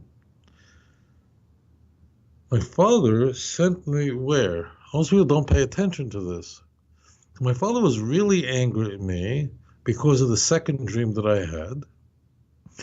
And my father sent me, he says, go see what's going on with your brothers. And where does he send them to? He sent them to Shechem. So wait, what do you think he's thinking? Think for a moment. Dad sent me to Shechem. Shechem. They're the ones who hate us. After all, it was Shimon and Levi, Simon and Levi, the second and third oldest children. They were the one who went down and killed out the city in retribution for what they had done to Dinah, what they had raped Dinah. Shechem is a dangerous place, and Joseph had no question about what a dangerous place Shechem is, because his father even said, "What's gonna Shechem? The people they're gonna want to kill us. They're gonna gang up on us that we did such a thing to them." In his expression of anger and unhappiness with the vigilant behavior of the brothers. And the brothers, it's a very interesting text. The brothers say, should we allow our sister then to be a prostitute? And it's interesting that the text actually ends there. So it's sort of, the Torah leaves us hanging of exactly what Jacob is thinking. In the Torah, there's quite a bit of discussion of on what side does the Torah come out of? Because the brother said, what do we do? We're going to let our sister be a prostitute? That people are going to be able to rape her and we're not going to be responsible? So Joseph is going, okay, my last conversation with Dad is one where he's extremely dissatisfied and angry at me, which is unheard of. He was the Ben Zakunim. He was the son of his old age. He was the son of his favorite wife, Rachel, that's his mother. And now he says, go down to Shem and go see how your brothers are. At the time when he was given that command by his father, Joseph certainly, like Kasal Kadaitach, it never went up on his mind that such a thing could happen. But when he's in the pit, he's thinking one thing: my father hates me, and my brothers hate me, and they all want to get rid of me, and I am out of the family. Okay? This solves another conundrum, perhaps the greatest conundrum of the book of Genesis. The question that could be asked easily is, when Joseph became viceroy of Egypt, and he was appointed essentially a second in command only to Pharaoh, the question is, why didn't Joseph send a message to his father saying, Dad, you're not going to believe it, but I'm now the vice president of Egypt. Come on down. We can finally be reunited. Why didn't he send an email, a fax? He could have sent a messenger to his father immediately, telling him, Dad, things turned out really, really well. Let me tell you what happened. Come on down. He could have done that. After all, he was now, only Pharaoh was higher than him in Egypt. Why didn't Joseph, forget about him witnessing to others, why didn't he seek after his own father? And why do we have such a complicated series of events until Joseph finally said, I am Joseph, your brother. And they all wept with each other. I can't go into every aspect of this, but I want to focus on Joseph. Joseph was in profound pain. Joseph believed that his father was behind this. Joseph believed that essentially he was out of the family. And that's why this horrific series of events occurred. We see that it was so traumatic for Joseph that we see his naming of his children, that he's very grateful that he forgot all the past and what went on in the past. That's what the names that he named his children. Moreover, Pharaoh did a number of things with Joseph. When he raised Joseph up, what did he do? He gave him a new name. He gave him a name. Not only that, he gave him a new royal coat. He gave him clothing. Not only that, he gave him a shidduch. He gave him a wife. Who gives you a name? Who gives you clothing? And who gives you a wife? namely your father.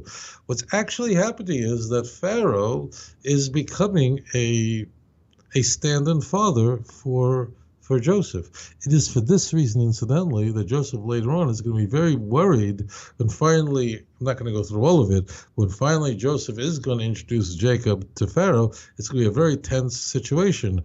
And when Jacob is going to beg his son Joseph, make sure that I'm buried in Eretz Yisrael, meaning make sure I'm buried in Hebron with my fathers, and he made him swear. Why did he make him swear? Why was Jacob worried that Joseph might not carry out that command? After all, who was Joseph? He wasn't some little down the chain. He was the second in command of Egypt. For him to say, I want my father buried in the Maris Machpelah in Hebron, should have been nothing. But Jacob is worried. Everybody is worried. If you look at the text, you'll see Joseph is very worried about this because Pharaoh may see this as an affront. I was basically acting as your stand-in father. What are you going back with the guy who's your biological father? The point is, Joseph really thought that everyone gave up on him. And it was only after Joseph had tested the brothers and saw that Yehuda, who was one of the children of Leah, not Rachel, and that Yehuda stepped in to save his younger brother Benjamin, bearing in mind that Judah didn't have to step in. The word vayigash means he approached, but it's a very strong word. It's only found 3 times in the Torah. That when Jacob stepped in and literally approached Joseph, to approach the viceroy of Egypt, that's what he thought, that was big, big stuff. He didn't have to do it. Yehuda could have really been off the hook on this one. Yehuda did promise his father that he would return Benjamin. Benjamin would be safe. But Yehuda could have said, Dad, I didn't know this kid would go like an idiot, steal the becher, steal the cup of the viceroy of all of Egypt. And it turned out it was a cup used for divination, meaning he stole like an idol. I tried my best. The promise I made to you was based on, well, I didn't know. So the reason why Joseph finally discloses to his brothers who he really is, and they all cry on each other's shoulders, is because Joseph saw that Yehuda did what was unnecessary to do. Yehuda could have chosen a different direction. He could have said, I'm out of here. And Benjamin, after all, doesn't have the same mother as Yehuda. And Joseph wanted to see, all right, let me see if you really repented. Let me see if you really changed. Let me see if you really regretted. Let me see if you care about Rachel's children as you care about your own brethren. And that was the key rub point. So Joseph is thinking, as he's in Egypt, that his family is done with him, that no one wants anything to do with him. He only discovers through interviewing his brothers and discovering what's going on, overhearing Reuben's conversation. Remember, Reuben discloses to his brother, he says, look at what happened to us now. We brought this upon ourselves because I'll do this really quickly. This is how you can miss the text. Everybody thought Joseph was dead. The brothers technically didn't sell Joseph to the Yishmaelim, who in turn gave him over to the Egyptians. Technically, it was Midianites. People all miss this point. But what happens is that they see a caravan of Midianites, but the Midianites are actually the ones who lift them out of the pit. And they're the ones who sell them to the Ishmaelites, who were the long-haul truckers, who then finally sell Joseph in Egypt. The reason you know this, and it's contrary to what most people think. People think the brothers actually sold Joseph. It certainly was their idea to do it, but they actually didn't do it. That's why when Reuben came back to the pit later, after the brothers were sitting around the eating, and he went, what happened here? He's gone. Now, why should if the brothers actually, if they physically sold Joseph to the Ishmaelites, why would they be shocked? And why would Reuben think he's dead? The answer is that everybody, if we went, what are the brothers thinking? What is Jacob thinking? Jacob thought he was dead. The brothers thought he was dead. The only thing is the brothers made up that an animal went and killed him, and they went and took his robe and put blood on it and presented it to the father.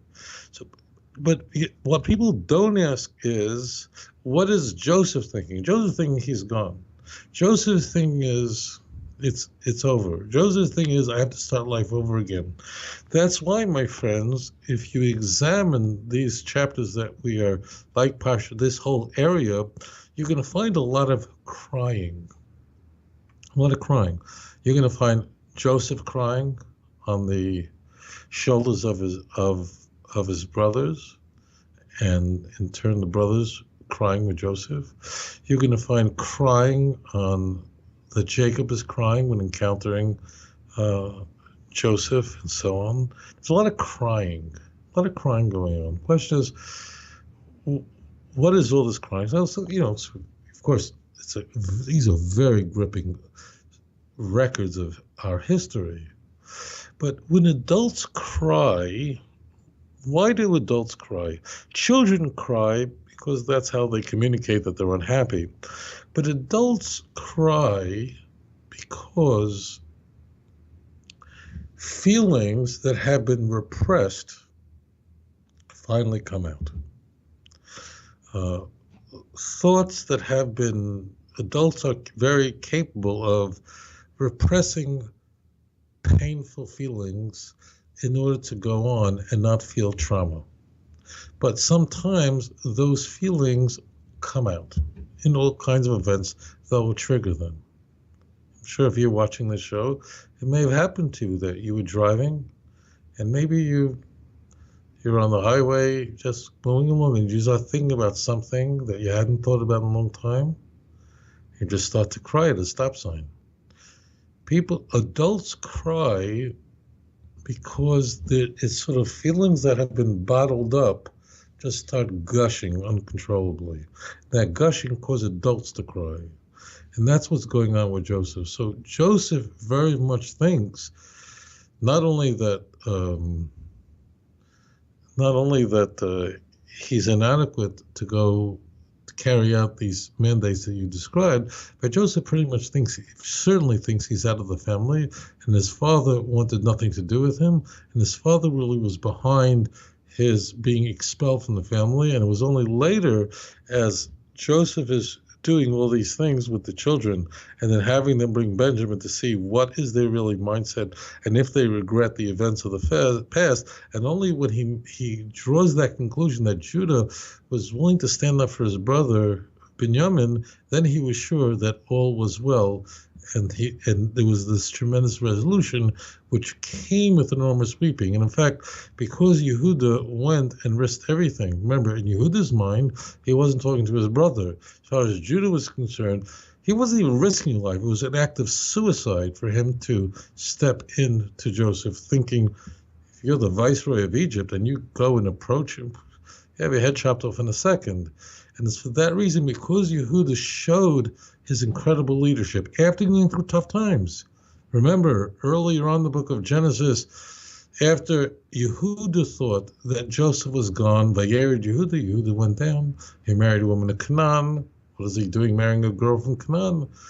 I mean, this is the place where Jews were not to be marrying girls from. And he had a whole thing with Tamar, whole thing which you know. The point is that the members, the sons of Jacob, all went through tremendous trauma. Some of them made mistakes along the way, miscalculations along the way. But ultimately what happens to them is that they're able to raise themselves up and achieve greatness. Now, Judah, no doubt, achieved the greatness. And that's why we see in Genesis chapter 49, as Jacob is blessing his children, or blessing his children and describing their destiny, the greatest blessings, the most illustrious blessings are given to Judah, because Judah is given a leadership position. And what would happen ultimately is that Yehuda and Binyamin, they would share Jerusalem, meaning the Temple Mount itself lies on the border between Judah and Benjamin. And in fact, when the 10 northern tribes were carried off, when there was a civil war between the southern kingdom of Yehuda, of Judah, and the northern kingdom of Israel, that Binyamin, part of the tribe of Benjamin, went with Yehuda, went with the southern kingdom, rather than logically going with Ephraim, which is kinsfolks, because Ephraim was the son of Joseph. So the bond between Yehuda and Benjamin was very, very intense, and their destiny was as such. And in fact, the temple of Solomon and the subsequent temple and the final temple described in the book of Ezekiel will border on both tribes, because Yehuda and Binyamin are forever bound up together. In fact, Rachel is buried in Judea. So you have to dig a little deeper to understand what is the challenges Joseph is going through, what ultimately happens to Joseph, and it really is an extraordinary man who went through very great difficulty, and ultimately he came out on the side of God. Okay, right on. All right, we're going to move on to this next caller. Caller, welcome to the show. Please tell us your name and where you're calling from.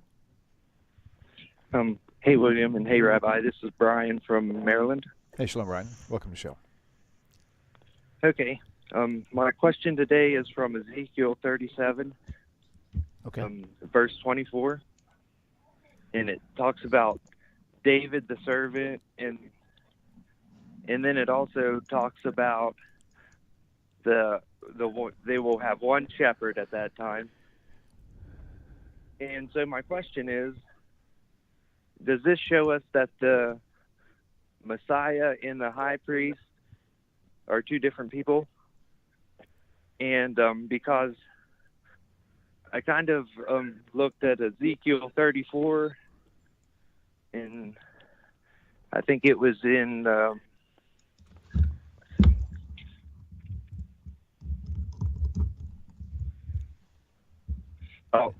verse 23.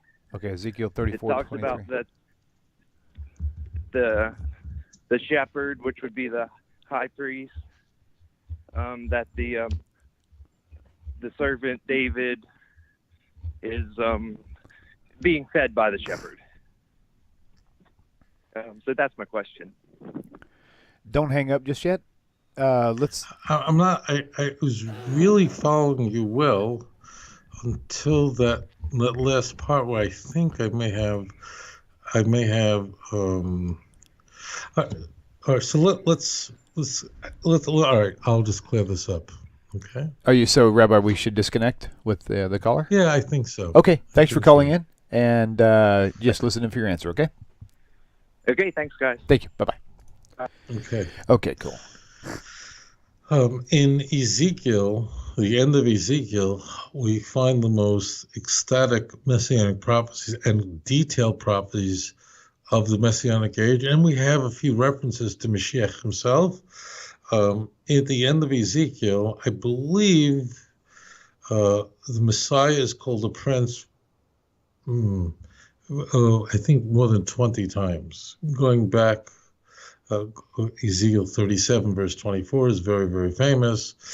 And he is called David, not that he is David, but he's called David because he is a descendant of David, and he's the culmination, fulfillment of the Davidic covenant. See Psalm 89, see 2 Samuel chapter 7, verse 12 through 16. And that's why he is going to be a prince, a Nasi, and continue reading verse 24 and 25, and that he will rule because he will be given that authority, and the nation of Israel will be keeping the Torah and the mitzvahs, which is, of course, goes against everything that Christianity teaches, that when the Jews don't have to keep the commandments anymore because of our good friend Paul. So that's what we find. But there's in Ezekiel chapter 37, or whether you look at Ezekiel chapter 34, we talk about the shepherd. The true shepherd is Hashem, and of course you have this that they will return to David,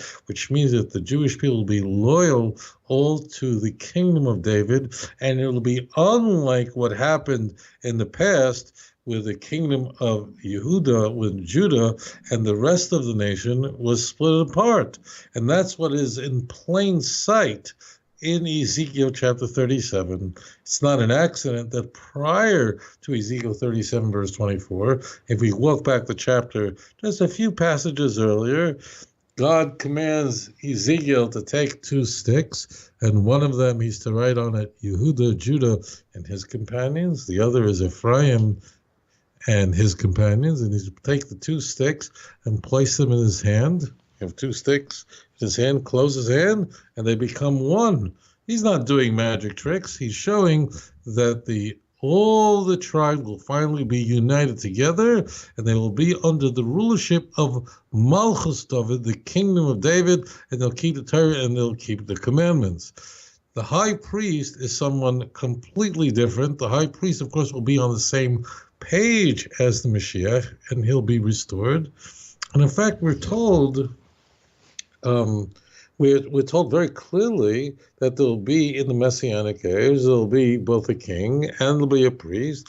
And it says that there shall be v'atza shalom tia bein shneim. And this is Zechariah chapter 6, verse 13. It's easy to remember because it's 613 commandments. So in Zechariah 6:13, it openly says that unlike in the past, where you had tension between the king and the priest back and forth, there's so many examples of this, where you had 2 different leadership roles. One was the king, the role of king, that was from the tribe of Yehuda, from the house of David.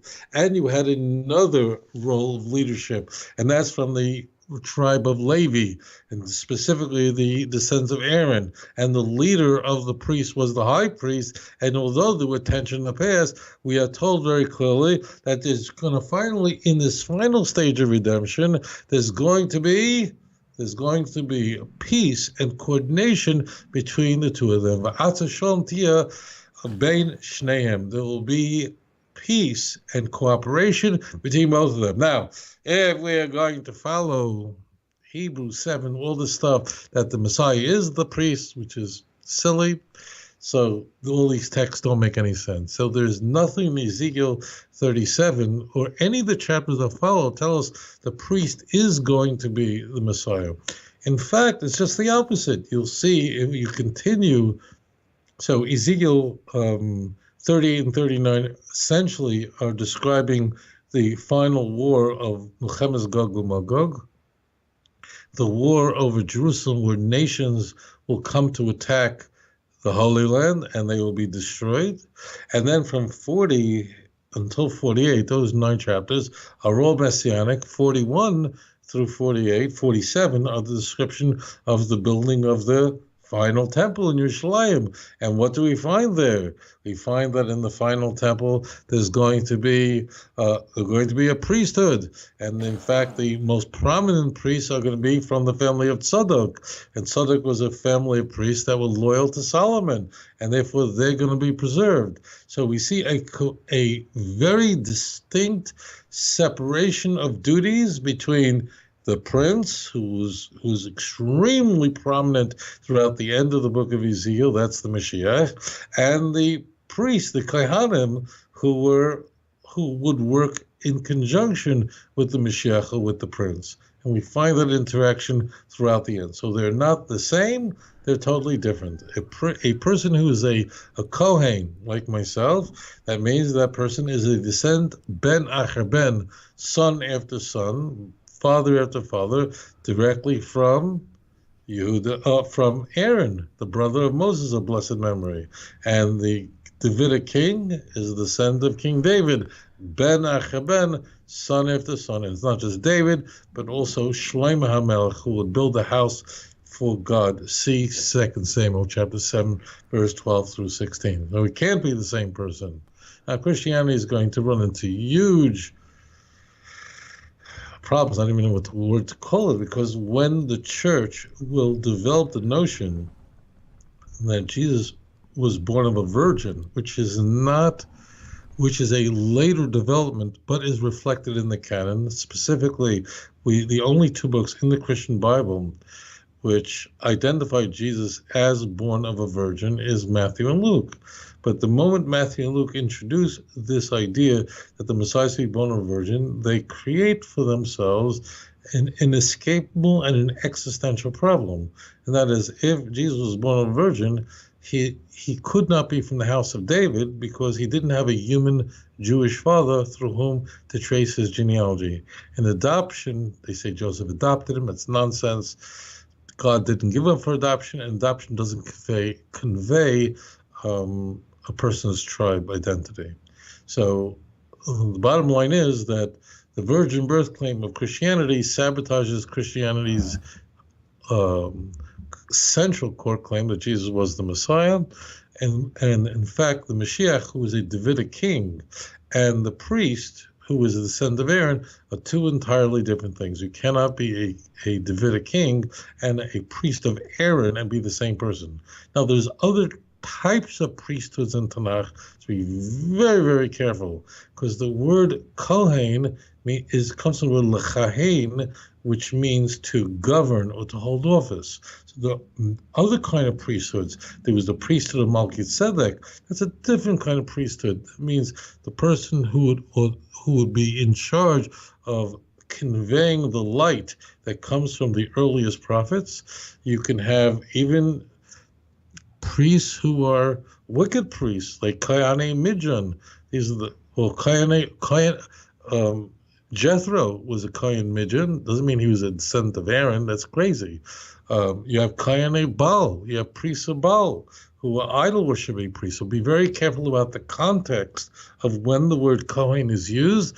And you can be sure those who oppose Tanakh, those who are enemies of the Jewish scriptures, exploit knowingly, or I think more often unknowingly, just through complete ignorance, would say that they could be the same person, or sure, these are priests, or even the Bible says in 2 Samuel 8:18 that David's sons were priests. It doesn't mean they were priests of Aaron, but you can be sure that missionaries who seek to convert Jews or others will use these texts and are completely ignorant of what this means. But no, the priest in a conventional sense, the Kohen Gadol, the high priest, is a completely separate person than the Mashiach, who is the descendant of King David. So thank you for your question. Okay, excellent. Very good, very good. Well, I'll tell you what, it's been a full show. What's really funny is I was just looking for a lot of other, because there's some other questions that's going to pop up, and I looked up and saw the time. It feels like we've only been recording for like an hour. It's already been over 2 hours now. Time is just not long enough for us, Rabbi, unfortunately. So, but thank you all for tuning in. And again, keep in mind we've got the tour coming up. Rabbi Singer and I are going to be taking a trip to Israel, and we hope you could join us. Seating is limited. Go to bestour, bestour.org, and you can find out everything you need to know about it there. And again, when you subscribe to the YouTube channels, Rabbi Singer's or mine, after you subscribe, be sure to turn on the notifications. Otherwise, you will be like going to YMCA, but you only have the card.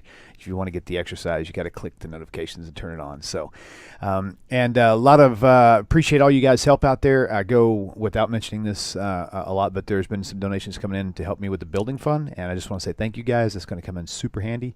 Want to get this thing in the studio here pretty soon, Baruch Hashem. And anyway, thank you all. Rabbi, thank you. You're just an amazing tzaddik. We really love you and just appreciate all that you do. Thank you all for tuning in, and we will see you guys same time, same place next. Actually, not the same time next week. Rabbi, you're going to be back next week, right? 2 weeks. 2 weeks. Okay, so next week you're not. Oh, you're still going to be in New York for one more week? Yeah, I'm going to be on the right. Okay, so next week, same time, same place. The following week, we're going to be earlier 1 hour. So we'll keep everything there. Just follow us on Tanakh Talk on Facebook. I do a lot of updates there, and just also with Rabbi Singer, he'll let you guys know as well. So again, thank you, Rabbi, and thank you all. Love you guys, and we'll see you on the other side. Shalom, shalom, everybody. Take care. Take care, Rabbi.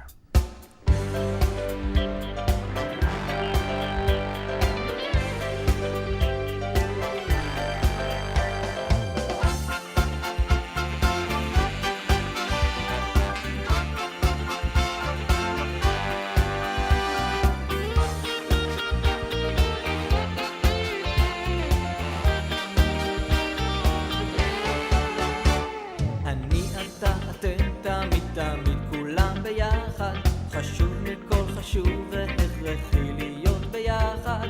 איפוק זו העוצמה, ויתור זו הגדולה, השאיפה והכמיהה. אני אתה אתם תמיד תמיד כולם ביחד, חשוב מכל חשוב והכרחי להיות ביחד.